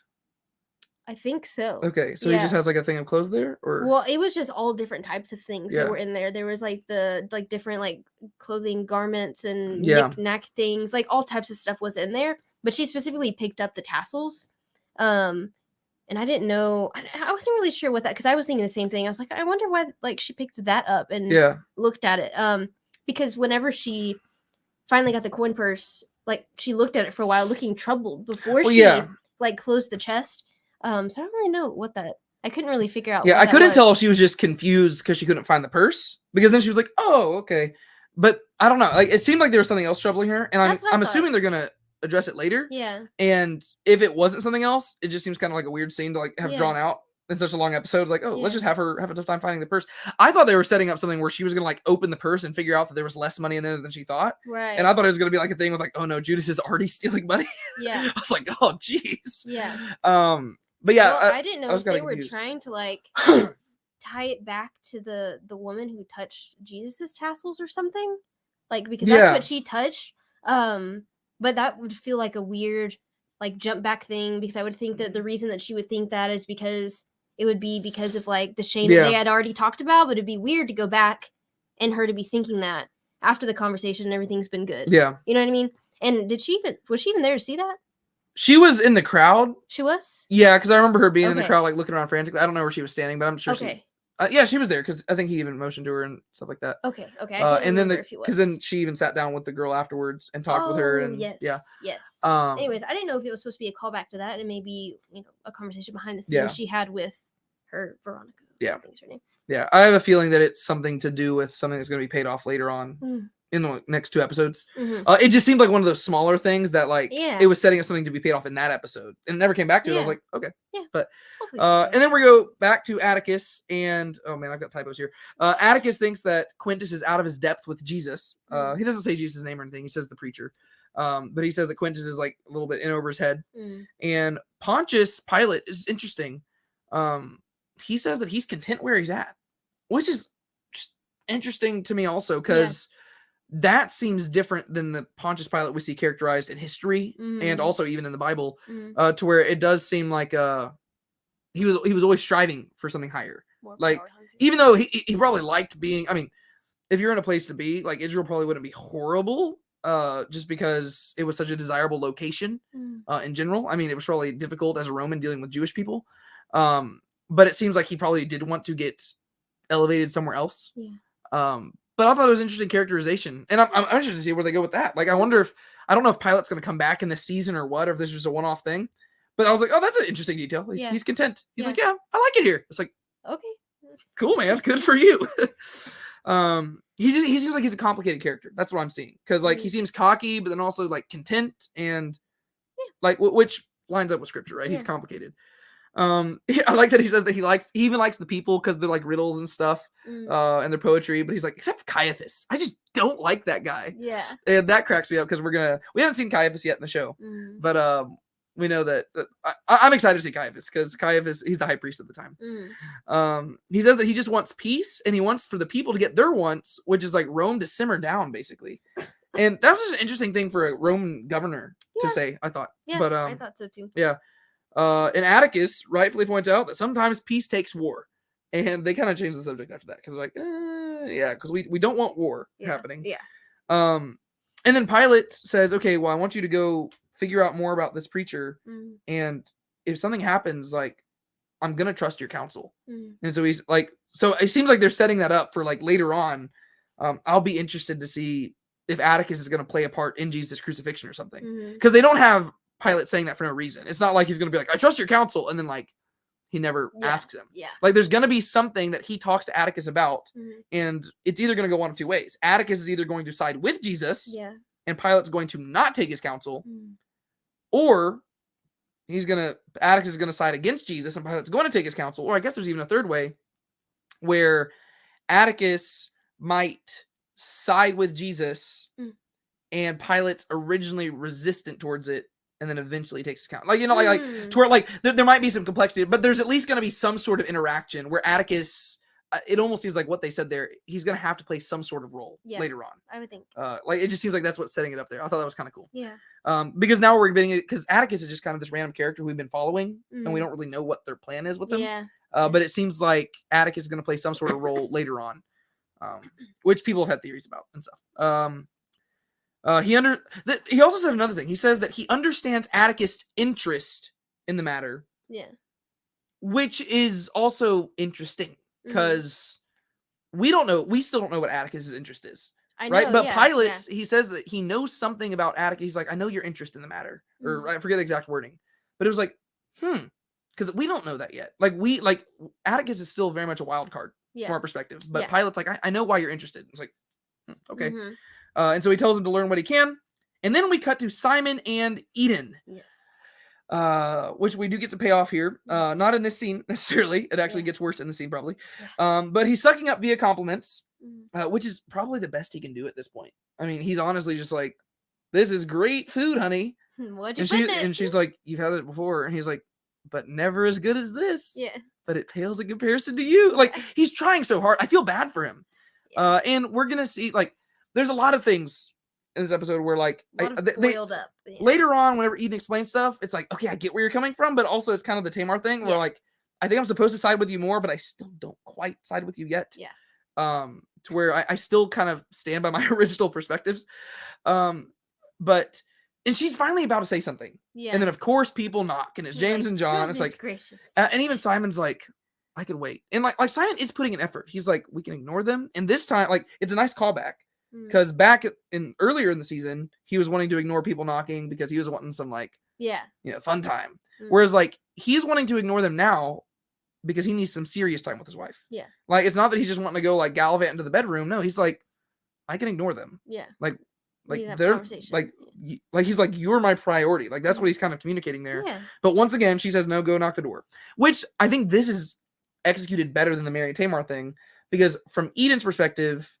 This is what I'm talking about when I'm talking about like little hints at her, like right there. She says, no, open the door because like they can see the light because you see, it's just a hint. It's not directly said, but you can see that she feels an obligation to let Simon, like, even though she feels burdened by the ministry, she still feels obligated to help Simon fulfill his calling. Yeah. Right. That's what I'm talking about when it comes to like little subtle hints, because later on it's going to come in. Where she's going to say, this is why I didn't tell you. Yeah. And little things like that earn it, right? It's something so small. It's just like, type thing. yeah, it's just like, just go open the door. Yeah. Right? To where you know that she doesn't want him to, but she does it anyways. And even though it causes her to not speak her mind.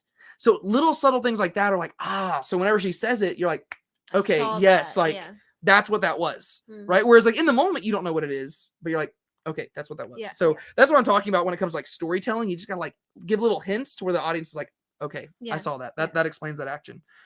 So the Sons of Thunder there, James and John, they say that two men from John the Baptist are demanding to see Jesus. And this is where we get to the chronology stuff. That really baffles me. Okay. Gosh. So they say it clearly here. It has been over a month since Andrew visited John the Baptist. Right? They don't say over 2 months. And they don't say like a month and a half. Over a month. So to me, it inclines you to believe it's been about a month. Okay. That was in season 3, episode 1, right? 1 month. In the last episode, we learned that Eden's miscarriage took place 2 weeks earlier. So that means there's a 2-week span. Following the Sermon on the Mount, the people staying in Capernaum for a while, Simon and Eden having fun time, her getting pregnant, him going off, doing his whole thing, and her miscarrying. All during a 2-week span. And then now they're back here. Yeah. that's where the chronology is really confusing me, because I'm like, and you're probably not supposed to pay this much attention, but it's like, you just got to be vague about it. Like so far, I was able to let a lot of it slide because it was vague. But whenever there's like specific details, like the different holidays and stuff, it's like, okay, like you said, it's been over a month. Like you could have easily just said it's been months, right? But they said it's been over 1 month. So that means it's literally been like 2 weeks. Like, so you're saying that they came home, stayed there, she got pregnant, she figured out she was pregnant, because like for a while I was thinking, oh well, maybe like he knew she was pregnant. Like obviously the implication earlier in the season was that she wasn't pregnant whenever they had that conversation about starting a baby, starting a family. But I was like, I guess you could argue that maybe she was already pregnant and they just didn't know it whenever they had that conversation, in which case it could have been longer. But no, the implication is that because later on in the episode, like that's how I started trying to justify it. I was like, oh, well, maybe she was pregnant before. But then Simon, whenever they have the conversation later, he specifies, you had a baby? And so that means he did not know, and he never knew, which means that she only could have figured out that she was pregnant during that 2-week time period, 2 to 3 weeks, right? So she had to figure out she was pregnant, and she had to have a bad miscarriage. And like, I think they were even saying like, could you save the baby? Yeah. If you're 2 to 3 weeks in, there's no way you're saving that baby, right? Like, so there's so much. I'm like, this chronology is confusing me so much. And once again, it's not a big deal. You're supposed to watch the show. But it was very confusing because I thought the 2x2 thing was supposed to be multiple months. That's what I thought. Or at least a few weeks. Yeah. But they could only, like, if Andrew visited John just a month earlier, that means that they were only gone for a few days. Yeah. In which case, to me, it seems really weird that Eden was so like burdened by all of then other stuff doesn't make sense. Well, yeah, because he was gone so much longer prior. Yeah. Right. And so like there's so many things I'm like, oh, and like I know that it's like it just gets in my head because it's like the details are there, right? I mean, if the details weren't there, if they just left it vague, it wouldn't bother me. But it's like, okay. It's like my mind's like I'm watching the episode and like I'm just doing like mental math. I'm like, how is this working? Like that's not even how pregnancy works. Like, just, and especially it goes back to like the fact that we've had friends who've like had miscarriages and stuff, and like just like that all the different timeline stuff is just very confusing to me. But now we officially know that I guess the 2x2 thing was very short. Yeah. Unless, of course, once again, they could have just like had all these storylines in a different order, and they just mix matched them. Maybe. I don't know. Maybe. But it's just stuff that kind of confused me. Yeah. Okay, Andrew and Philip, they go to the. We learned that they went to the Decapolis, which is once again it highlights that there's some disconnection between Jesus and them. Because they don't ask her anything. I guess they just heard, like, and they just left. Yeah. It's like, oh, crud, they're gone. I mean, to be fair, the Decapolis isn't that far away. Like, literally all they have to do is go from, like, one side of the lake to the other. So it's not nearly as far as, like, having to go down to, like, Jerusalem or something. But it is kind of weird to me that they would just up and go. Because, like, what if Jesus, like, had something planned for them? You know, like, that's what I'm saying. Like, there's not really a lot of connection. Like, for being honest, Jesus kind of seems like a bad leader. Yeah. In the show, right? In the Gospels, he doesn't seem like that at all. And once again, it could be that Jesus has a point that he's teaching, and so we have to wait till the end of the season. But if I'm just speaking off what we know so far, I'm like, there's got to be some communication here, because like these guys genuinely have no like. I'm kind of starting to side with Big James about like the whole like you're not really teaching them what to do, because there's like, oh, I just got to figure it out myself. Yeah. Maybe they should have gone and asked Jesus first, but it doesn't seem like they did that. It seems like they just like went. So I don't know. They go off to the Decapolis. Simon says that it can and will wait till morning because he wants to talk to Eden. And I thought that was good, right? He's like, guys, this is a big deal. I need to address this. Yeah. Right. Which at the same point, I was like, yeah, it's good that he's doing that, but also he probably should still be prioritizing Jesus. But what they're dealing with, he's like, no, that can wait in particular till morning. He walks in, but Eden has already gone to bed, right? Yeah. She's already, which kind of made me think of Song of Solomon a little bit. Like, it's like, I've already gone to bed. Yeah. Honey, my head is wet with dew. And so then we cut to the next morning, and we get to meet 2 of John's disciples, John the Baptist. And I believe their name is their names are Abner and Ada. I don't know, I could have just heard it wrong, but they're there, and they confirmed their identity because he asked them some questions about Andrew, and they're saying, okay, do you think Andrew's a good dancer? And they're like, no. And then he's like, okay, but whenever Andrew uses the restroom, is it true that he gags because of how bad it smells? And they're like, well, he always goes for far away to where like we don't know. And he's like, that's good. Trick question. Big James is like, that's a good question you asked. Yeah. And then finally they're like, well, how did you get the information if John's not allowed to have visitors? And they're like, well, Joanna. And he's like, yeah, okay, I believe you. like at that point, I was like, okay, fine. I know you're good. I trust you now. So they confirm their identity. And then they explain that Joanna delivered a message from John, and Simon says, let's hear it. But then we cut away and we don't hear the message yet. Yeah. And then we see Z intensity. A lot of just different words there. And he sees the zealot dude watching him. And there's this tense moment where he turns around and he's surrounded on all sides, north, south, east, and west, by zealots. What's gonna happen? And then we cut what I guess is just like a few feet away. And Gaius is also walking in Tent City. Yeah. And you don't realize that this is happening at the same time, but it is. Gaius is walking in Tent City, and this is where we get to see all the stuff that I kind of missed. Like I saw things lingering, like where it was like the person's coughing, and I was like, okay, that's kind of a weird thing to linger on. But I was like, I guess they're just showing that Gaius is like still being thoughtful, or that he's like torn. But it makes a lot more sense. Like he's specifically going out of his way to just not listen to Quintus. Yes.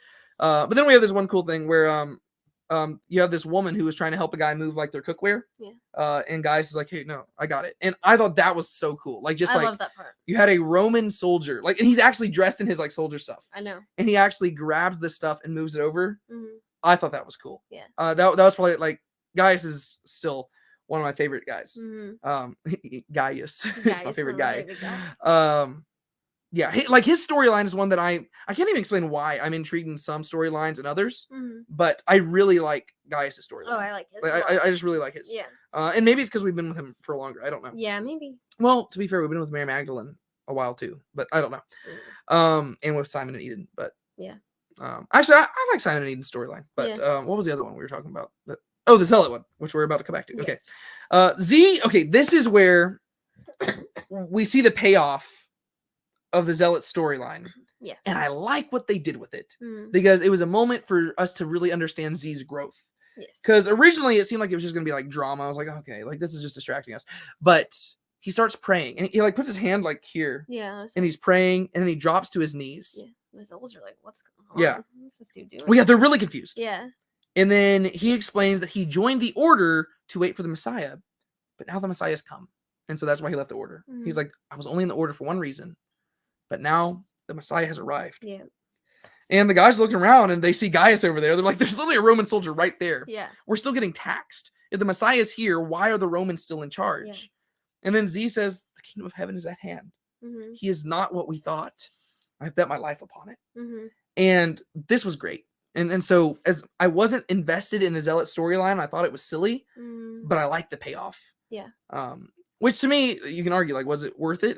Maybe. I don't know. It didn't take up a whole lot of story time, but the payoff was really cool. Just because, I just liked, like, it seemed like it changed me because he's usually just such like a rough around the edges, like, action oriented guy. And earlier in the episode, he was talking about like, he sharpened his knife because he was thinking about, stabbing.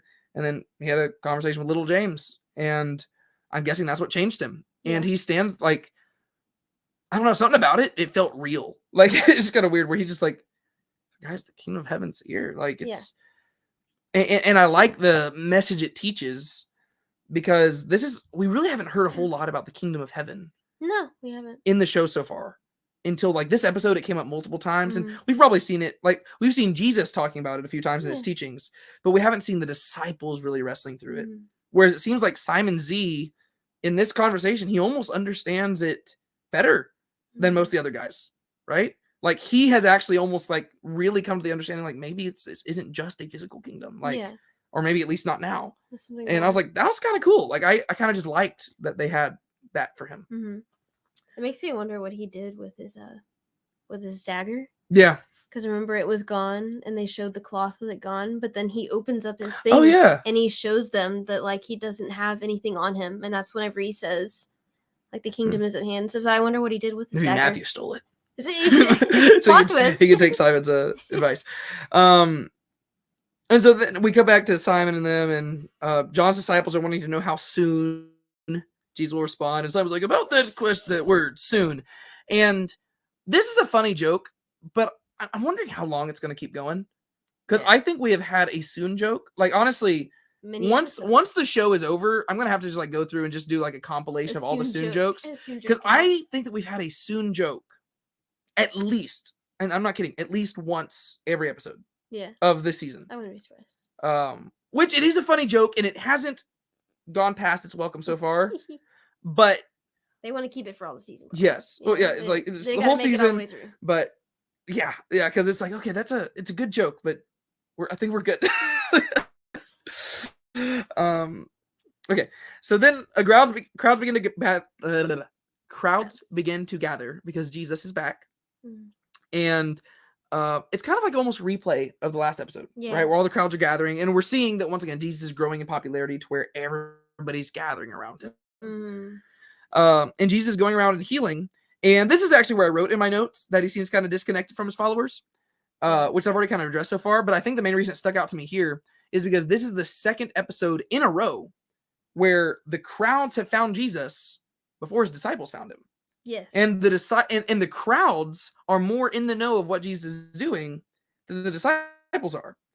And it's not like the disciples almost don't even seem to have a special relationship with Jesus because they're literally just hearing about what Jesus is doing from everybody else. Yeah. Which it seems like their role is to tell everybody else what Jesus is doing. You know what I mean? Yeah. And I think that's where I was like, wow, like yes, we got like the last episode ended with them like playing in the lake, but it seems like after that, like that seems like the day before he just left again, and it's like he was disconnected. And we do see that once again. I mean, we see this in the Gospels where there are times when he sends them like, okay, you go across the lake, I'll stay here, I'll dismiss the crowds. He goes up on a mountain, he prays, he gets up, like that happens. But there's just certain things where I'm like, what is really setting them apart? Because even the stuff that he had them go do, like the 2x2 thing, most of what they were teaching was stuff that the general public had already heard, right? I mean, so really the only thing that set them apart was the fact that he appointed them to do it and that he gave them the authority to perform miracles. Whereas the teachings weren't even like, I don't know. Like there's just some stuff about that where I'm like, for a show about the chosen, they don't really seem that connected with Jesus right now. Which is just kind of shocking to me. Like the discipleship part of it. Yeah. Which we did. I think we saw that more in season 2. I agree. Whereas in season 3, it just kind of seems like everybody's like scattered doing their own thing. Yeah. Which might be part of it once again, because I think we're dealing more with the interpersonal relationships with the characters. It just seems weird to me that they never know what he's doing. Like they're always like, "Oh, Jesus is in town. Cool." Yeah. It just seems like they might need to be a little bit more in the know than other people. Yeah. I don't mind them being confused. It's just kind of strange.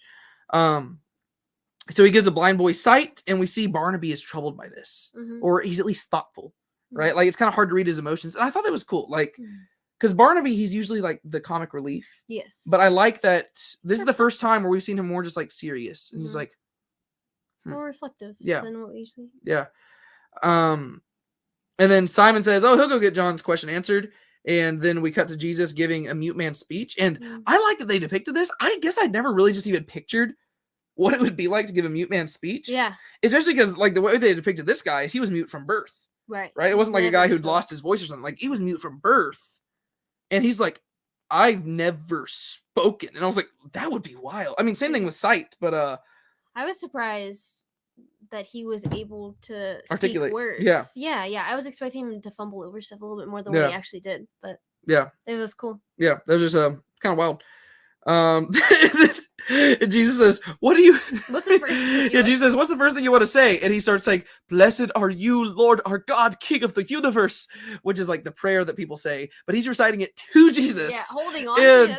And there's people all around him, and Jesus is like, let's save those titles for a later day. Yeah. Which I just want to point out for those of y'all who've been saying that this show's been influenced by like LDS theology.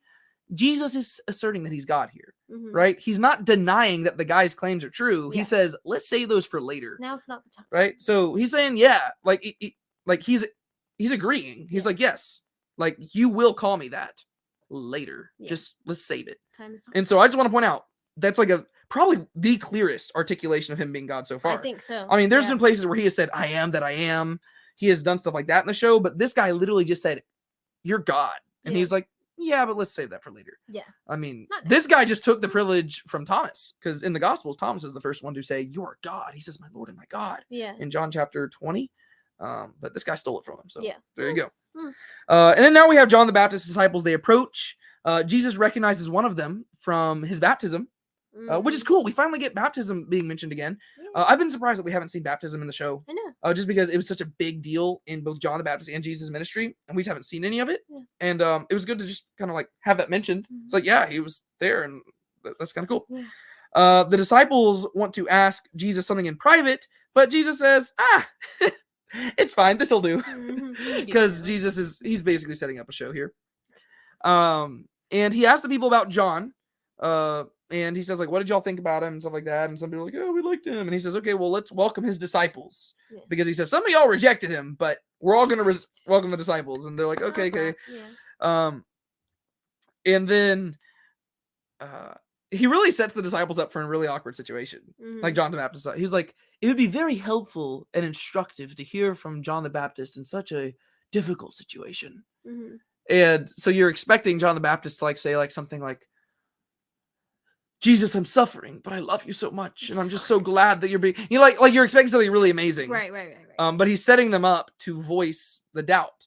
But at the same time, Jesus is correct; it is instructive, right? And so I like what they did there because it's like a bait and switch. And the disciples are once again like, it'd be better to not say this, and he says, it's fine. This is healthy. I just like the little things that had Jesus say there. It's like, yeah, it's good. Like people need to hear about doubt, right? Like once again.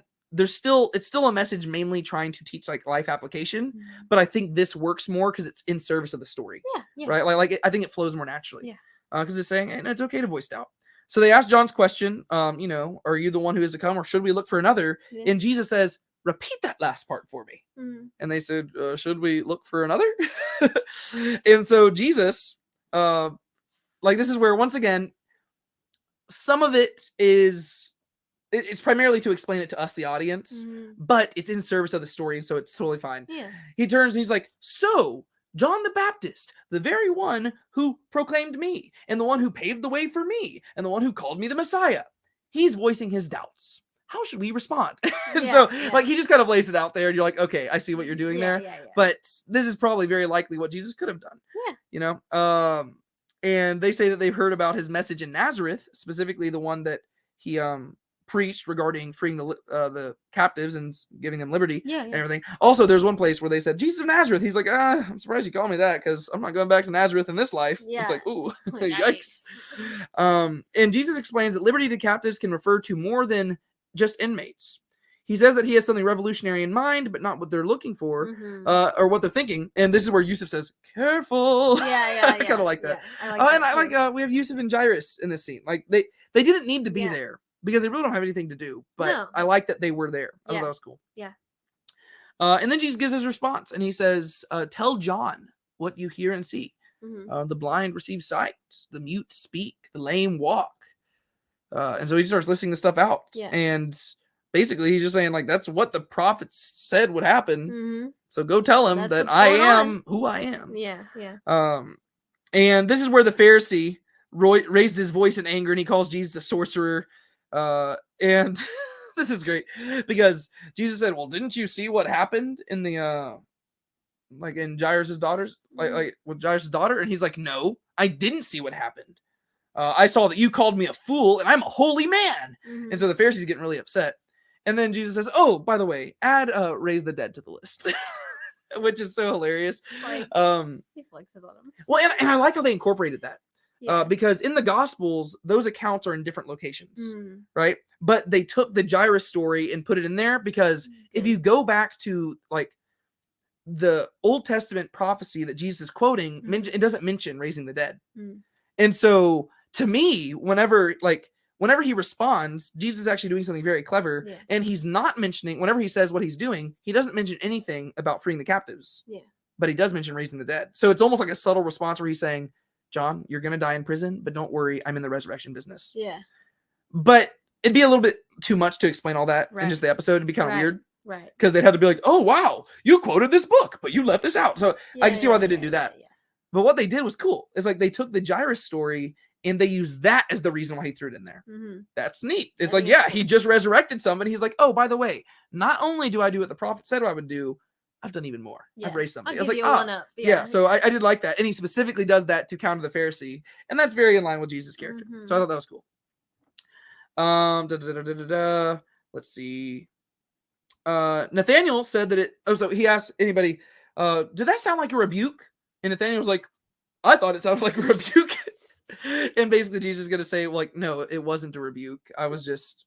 I can always count on you, Nathaniel. Yeah, I can always count on you, Nathaniel. Jesus asked them what they looked for in John. And this is all stuff straight from the scriptures, right? Where he says, what are you looking for? A reed shaked by the wind? Yeah. And he just criticizes them for not looking like, well, they all say, we're looking for a prophet. He's like, exactly, a prophet. Right. But y'all missed it. He shares his opinion on John, and he talks about how amazing John was and how great John was. But then the Pharisee says, another demon-possessed leader.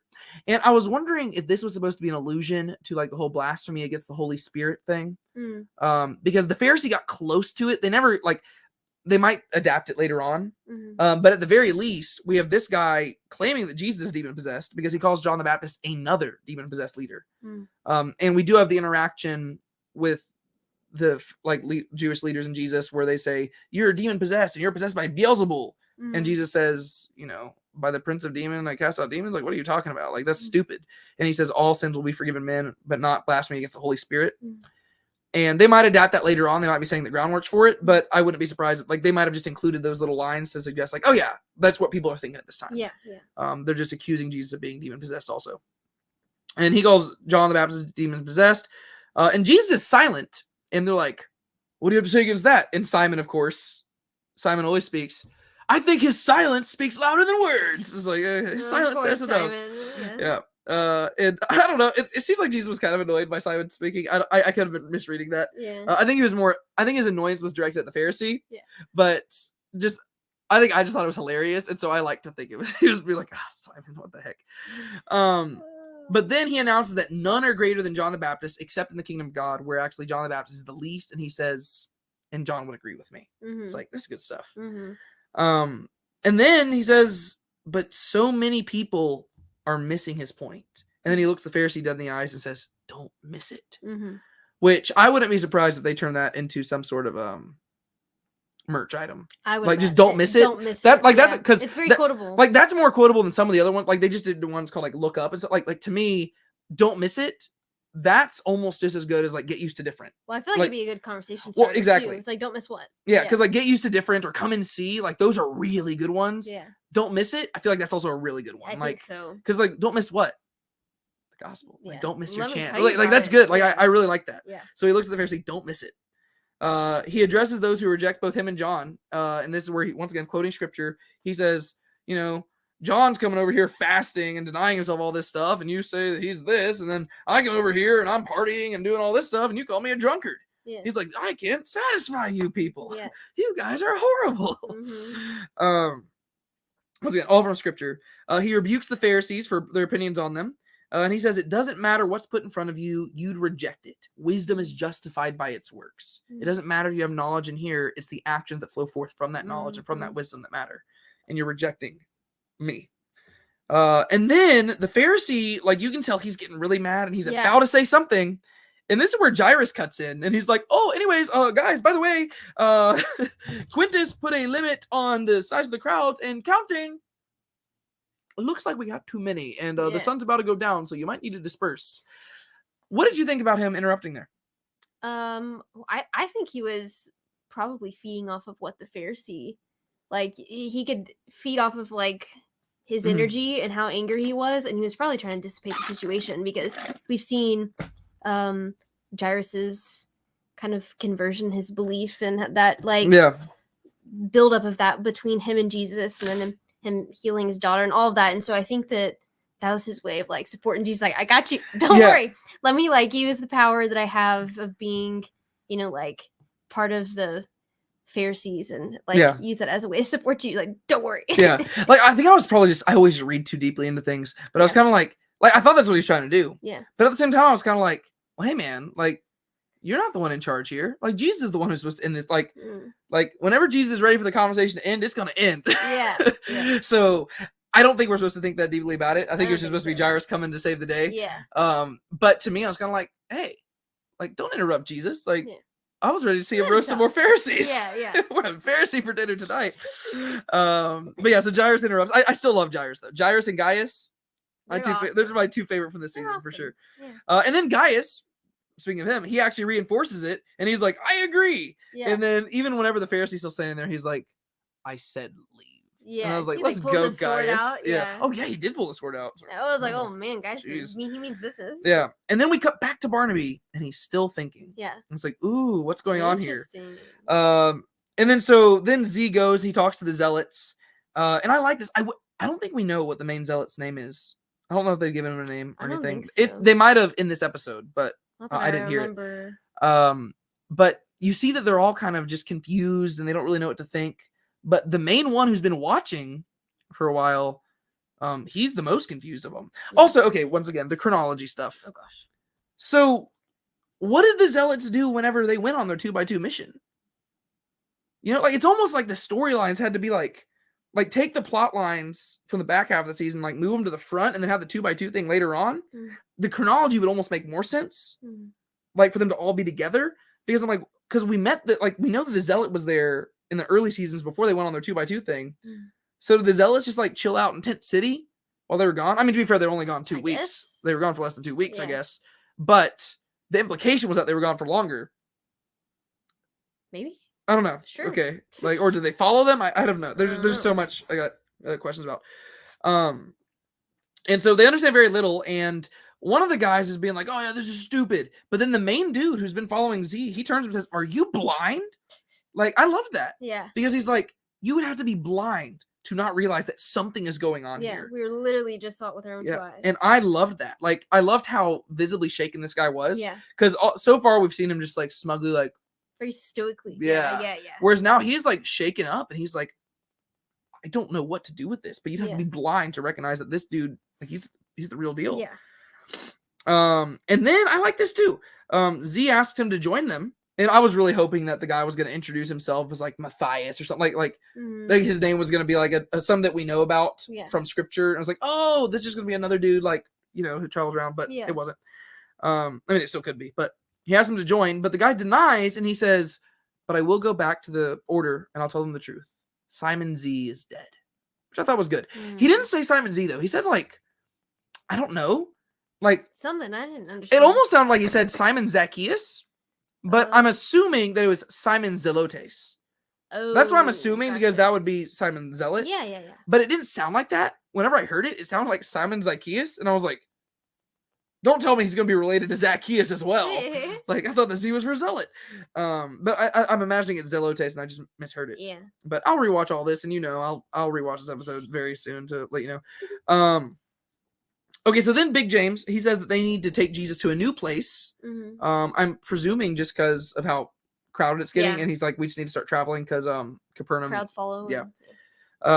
And then this is where Barnaby comes up. And I love this. I love Shula and Barnaby. Me too. And Barnaby is not played as like he's kind of comic relief at the end. But right here, he is just a good friend. Yes. I was never sure if they were supposed to be married or what. That's what I thought too for a long time, but I think they're just friends. Well, yeah, because I thought they were like in this episode. I specifically was like, oh, maybe they're married. Like this is the first time I thought that really. But then there's one point where Jesus says like he calls them friends, and I was like, oh, okay, I guess they're not. It's just kind of weird to me like that they're so close to each other. But I guess they've just like kind in that context together because both of them have like different disabilities, and so they support each other. Yeah. Yeah, I guess it's just in like the cultural context of that time period. That's the fact of like too. A guy and a girl, I'm like, I never thought about it, but in this episode in particular, I was like, he's almost reacting like a husband would. Yeah. I don't know, but he's just a really good friend. But he says that he wants Shula healed, and he says, "Please, Lord, she won't ask." And I love that. Like, so sweet. And Jesus even makes a joke because she was like, "Where are we at?" And he's like, "Oh, Barnaby's here to get healed." And Barnaby's like, "No, like, because he's like, that's not what I'm here for. I'm here for her." Yeah. And I love that because, so sweet. Like, I love that we're seeing the different interactions in this episode. Like, we have people who come to be healed, and then we have little James who asked to be healed, but he's rejected. Yeah. And then we have Barnaby who needs healing, but he's not asking for himself. He's asking for. I was like, oh, that's cool. Yeah. And from this moment, I'm going to tell you, I predicted how the entire scene was going to come. Oh, really? Like to the end, I knew exactly. Like, okay, he's not going to let Barnaby know that he healed him, but I could tell. But that's just because I idealized the perfect way for it to go. And I was like, this is how they should do it, and that's how they did it. And so I think me and the writers were just on the same page there. But it's exactly what happens to where he turns to Shula. He says, "Are you afraid to ask of healing?" And she says, "Of course." Right? It's not like just yes. It's of course. Like, yeah, I am definitely. Yeah. And he says, "Why?" And he says, "Shula, look at me." And she's like, "Look at you? I can't look at you. I'm blind." Yeah. But he says, "I want to see your face." Mm-hmm. And that's constantly. He's always saying, either look up or look at me. Yeah. Like, this is like a thing that they've had Jesus doing throughout the whole show. He always says, "Look at me." He tells Mary Magdalene, "Look up." He tells what was it? I think Nathaniel back in like season 2, episode 2. He's like, "Look at me." Little Like dreams. and yes, it's always look up, look at me. Like he wants that eye contact, which I just think is cool. Yeah. Because that's also just helpful in relationships in general. He says, "Look at me." He compliments both of their faith, and then he heals Shula. Yeah. Right, and he closes her eyes, and then she's afraid because she's like, "I just don't want to." And I love Barnabas. He's like, "Did it work? Did it work?" Yeah. He was so anxious to know. Yeah, and then finally Jesus says, "It's time, Shula," and she looks and. Like, she looks up at him. Like, I like that she doesn't immediately look at him. Like, she's looking down, and then she, like, for the first time she sees him, she's like, whoa, it's cool. Jesus. Like, in many ways, for her, like, she was experiencing what all of us are going to experience one day, right? Mm. She believed without seeing. Yeah. And now she gets to see the one in whom she believed. Yeah. Which is just kind of cool. Yeah. Like, I really just like that. Like, it's like, oh, yeah, that's kind of us. And then she immediately turns to Barnaby, and she's like, "I can see you're not as handsome as you said." It's like, what a great person. Well, I just love that, like, it's a joke, once again. Yeah. But that definitely implies that Barnaby was going around saying he was a handsome guy. Yeah, and he was, you know? Because, like, the joke only works if he actually had said that. Yeah. Right? Like, if he hadn't said that, it'd be like, he okay. brags like, about it all the time. Well, yeah, because then it's like she's just, like, being unnecessarily mean. Yeah. But, like, that definitely means that, and, like, it doesn't mean that she necessarily believed it. No, but it means that he definitely tried. Like, he was definitely like, "Oh yeah, I'm a good-looking man." Like, you have no idea Shula. Yeah. Like, I just love that because that lines up with Barnaby's character. And then he does let Barnaby walk off, and I like this because he does one thing where he puts his hand on Barnaby's shoulder. Yeah. And this is once again with me, like, I was like, it's gonna be a fake out. Yeah. Like, he's gonna put his hand on his shoulder, and you're going to think he's gonna heal him, but then he's gonna say, "Okay, no." And then Barnaby's going to walk off, and he's going to be fine. Mm-hmm. And sure enough, that's exactly what happened. Like, I love his reaction. Like, it was great. So he ends up letting Barnaby walk off, and he doesn't just do that. He puts his hand on the shoulder, and then he says, "You're not going to be needing that cane." And at this point, I was like, okay, there's two ways this could go. Either he could let Barnaby walk off, and I'd prefer that one, or he would say, "And Barnaby, you won't need your cane either." Mm-hmm. But he didn't do that one because to me, that would be almost like too in your face. Yeah. I was like, no, it's got to be more subtle than that. Yeah. Like, pull back. Pull back.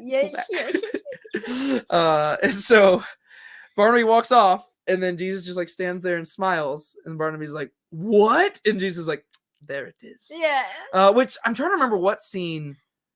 He said something. He said that exact phrase somewhere else. Did he? Yeah. What he said, like, "There it is." Mm-hmm. I don't remember what episode. It was in this season, I'm pretty sure. I feel like it sounds familiar, but I couldn't tell you. I feel like I do remember him saying that somewhere else. Yeah, I don't remember. But, yeah, so, and then Barnaby gives him, like, a big old bear, like, he picks him up. He, like, runs. Yeah. And then he says, "Okay, now you do still need to get Shula home, but now you can do it faster than normal." Yeah, And so, that was cool. Yeah, and once again, this, they're just friends. This is weird, like, it's just interesting to me. Yeah. I don't know. Let's get them married. I don't know. Like, why not? Yeah, they're really good friends. Yeah. Okay, and then we cut to our final scene. Which is with Simon and Eden, and this is where we actually get to see their whole storyline kind of just like, and kind of, I think, reach a somewhat decent resolution. Like, I'm more satisfied with how this one ends than Mary and Tamar's. Yeah. Because this one, I still take Simon's side a little bit more, but at the same time, the stuff that, like, the ambiguity that remains between them is stuff that I think is fine. Like, I don't think it's stuff that really needs to be addressed as much. Whereas the Mary and Tamar thing, I'm like, no, y'all still, like... There's deeper stuff. Yeah, there's still some deeper stuff that needs to be addressed here.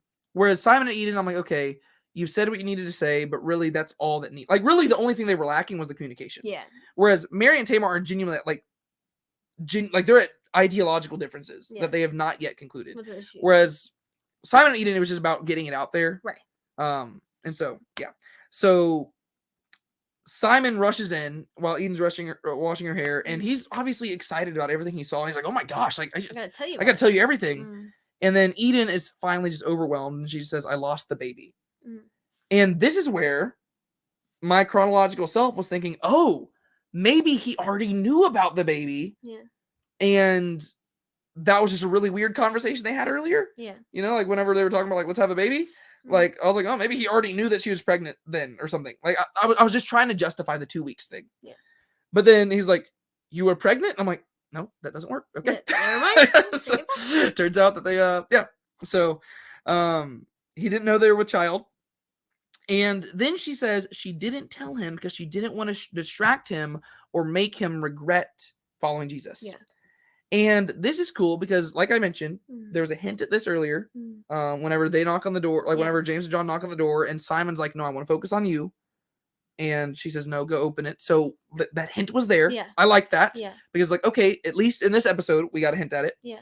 And I think if you go back to the other ones, you'll see the same thing as well, because that's always been consistent. Yeah. And we see that she knows him really well, because as soon as he learns this, he does get distracted and he does regret things.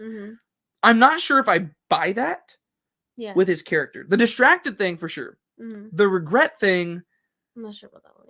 it seemed a little blown out of proportion for me. I think that's why it's a little bit unsatisfying to me, because he immediately is like, no, this was a mistake.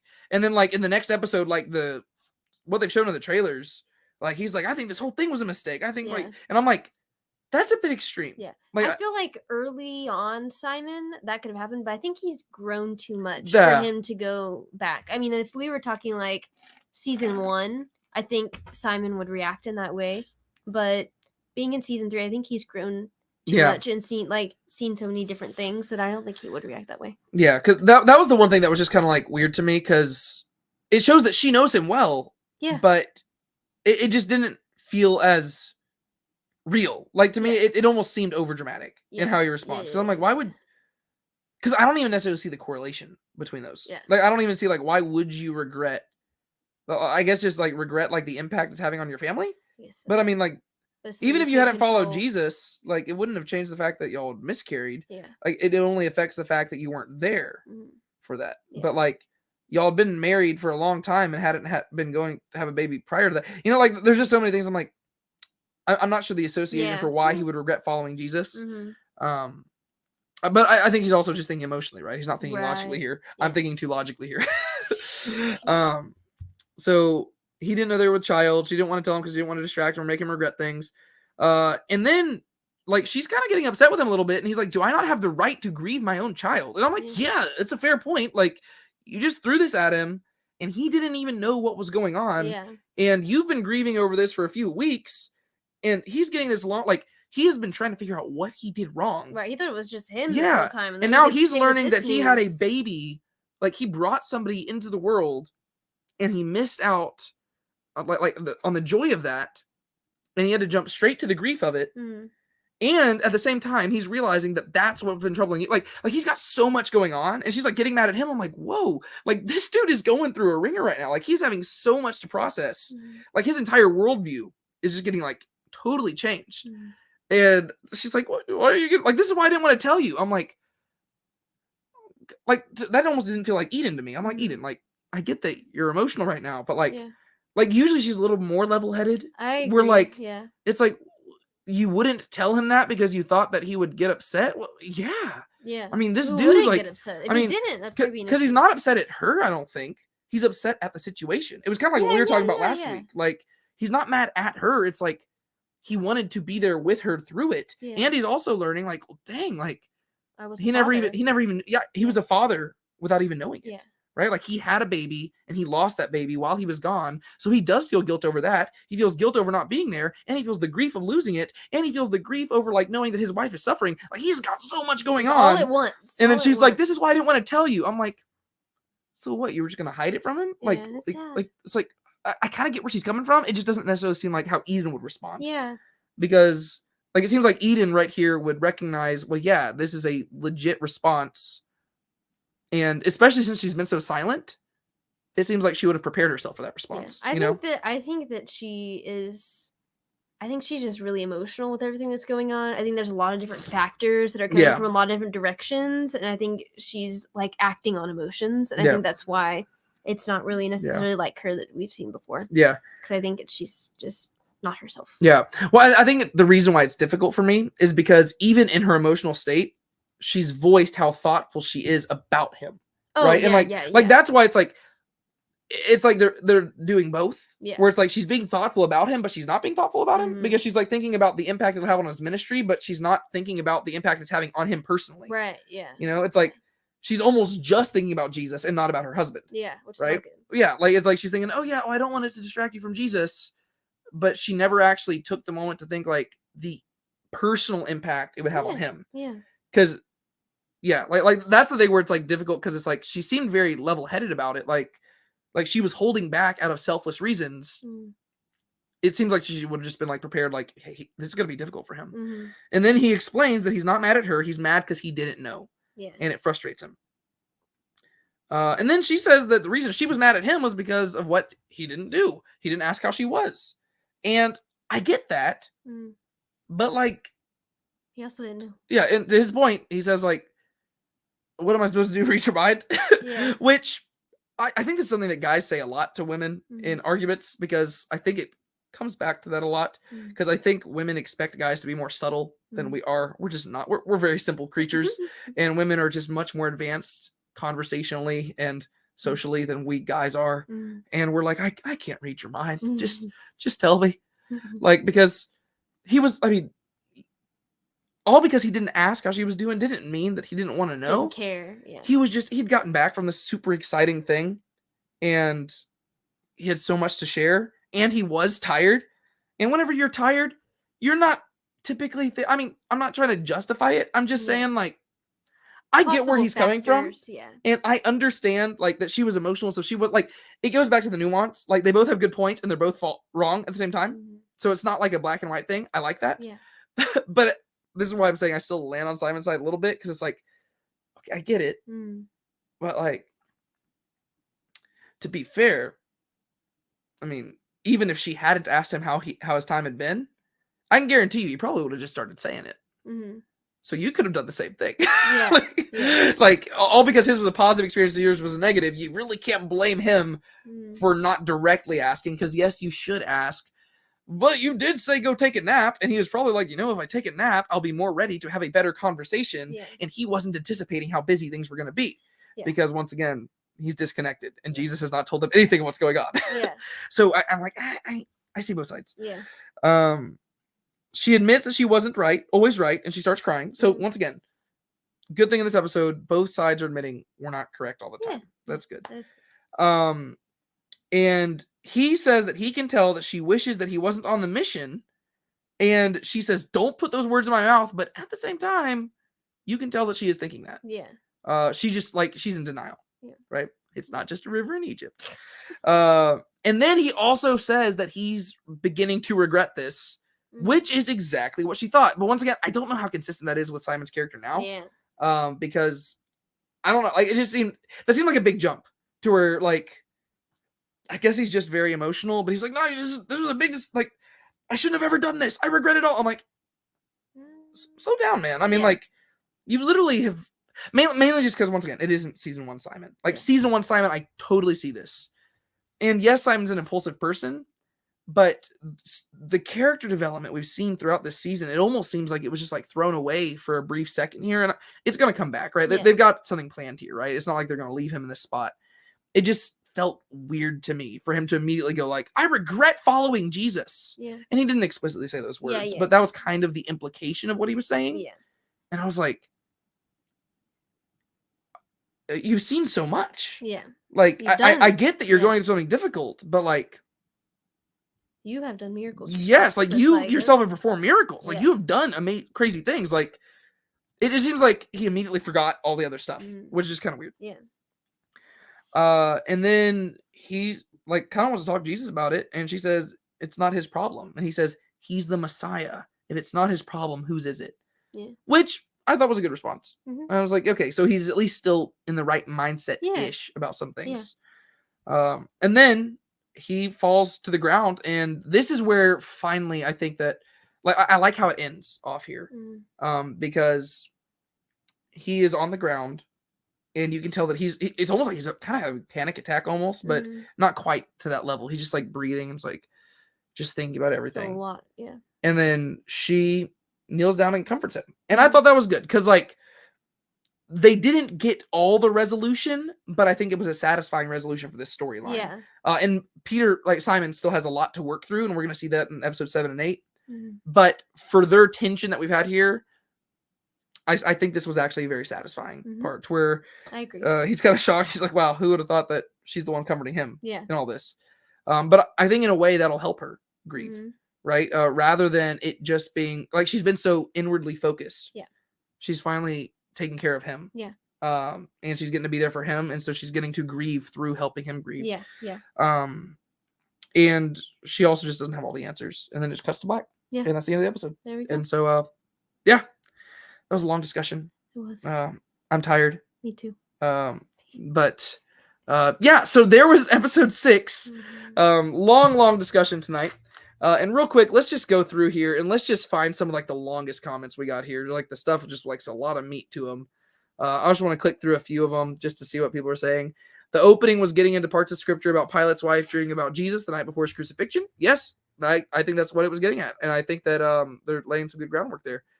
I found it interesting when Pilate tasks Atticus to find out all he can about the preacher from Nazareth because, unlike Quintus, I understand your interest. I don't know. Yeah, how will this affect Atticus? I don't know. Yeah, Quintus doesn't understand Atticus' interest, but Pilate does. Yeah. Atticus really is a wild card, and we know very little. Yeah. I think they're going for Atticus impressing Pilate with the works of Jesus to further his bias towards Jesus to find no fault with him. Yeah, I think Atticus is definitely going to be an informant of some sort. I thought instead of harassing Tent City, Gaius would try to ask Jesus to leave for a while, but I liked where they went with Gaius in this episode. I've loved Gaius's direction with all of this stuff. I saw in the comments from 2 people that Tamar should be Jewish because he's Ethiopian. What's with that? I understand there's Ethiopian Jews, but never heard automatically. Yeah, I don't know what that's about because Ethiopia was not inherently Jewish. Yeah. Let's see. I related to having to work and coexist with someone who completely rubs me the wrong way and moving past personality difference to become friends. Not everyone will. Yeah. That's a difficult thing, but as Christians, we're called to do it. I think she should give it up. This is talking about Tamar. I lost my husband 2 years ago, but recently had to move into a smaller place and to let go of most of our stuff. It taught me so much. I mean, not even just for ministry stuff, but sometimes you just have to get rid of that stuff in general. And you can make an idol of a thing like that, Yeah. you know, like just her like necklace. Yeah. There's a lot of stuff like since my dad died that I've had to get rid of, not for like ministry purposes, but just for like necessity. Or I mean, like I had to get rid of my first truck, which he gave me. So I mean, that's just kind of part of it. Yeah. I saw a documentary about Pilate where some of the experts said the Gospels don't sound like what we know of Pilate. I think it's possible. Well, yeah, the reason why people say that it doesn't sound like Pilate is because when you read about Pilate in most history, like specifically Josephus, Pilate is kind of characterized as somebody who absolutely hates Jews and wants them killed at all costs. But we also learned that he's reprimanded for this stuff. And so I think that what we see in the gospel is actually very consistent with a Pilate a little bit later on in his career, about halfway through, a few years into it, where he recognizes that he needs to keep the peace. And with Jesus, it's like Pilate doesn't like Jewish people. He really doesn't. Which that's why it's kind of weird because it seems like he's characterized as not liking Jews in history books, but in the show they say that he likes the Jews.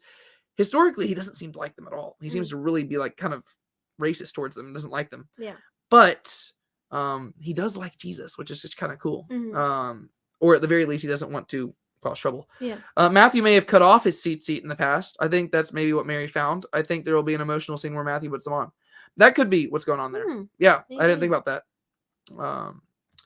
I feel like they are going deeper than we see at first sight. For my opinion, they are going deeper on our humanity and the struggle between our flesh and spirit of God in us. Yeah. Let's see. We got some. 2 Peter. I'm going to be going with my students through that stuff. We got some different verses here. Yeah, good stuff. Let's see. Let's wrap this bad boy up. I think Jesus says, there it is when Nathanael says, Rabbi. Oh, and yes. Yeah, Rabbi, you are.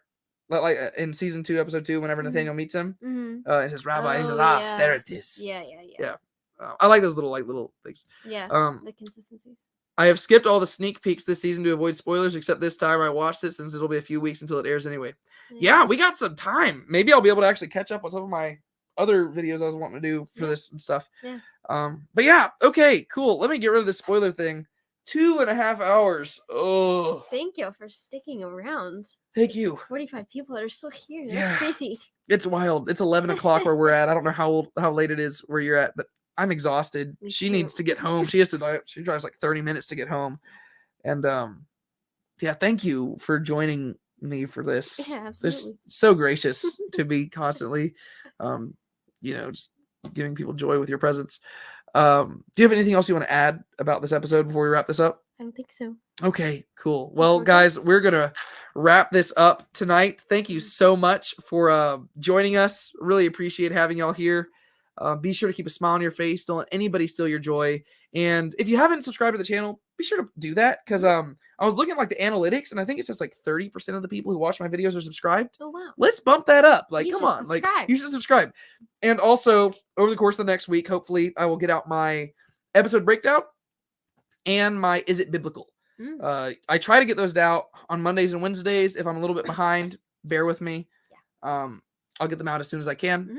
But yeah, and hopefully I'll get some scene analysis stuff done, and hopefully I'll be able to talk about episode 7 and 8 before I leave to Israel. Hopefully. But We'll see. I don't know. I guess we'll have to find out. Mhm. Yeah, but if not, it's been a great season, and I can't wait to talk to y'all more. But thank you so much. My name is David. And my name is Brienne. And this is Now Let's Be Honest. Be sure to keep a smile on your face. Don't let anybody steal your joy. Mhm. Hope you'll have a great night. Sleep well. Goodbye. Bye.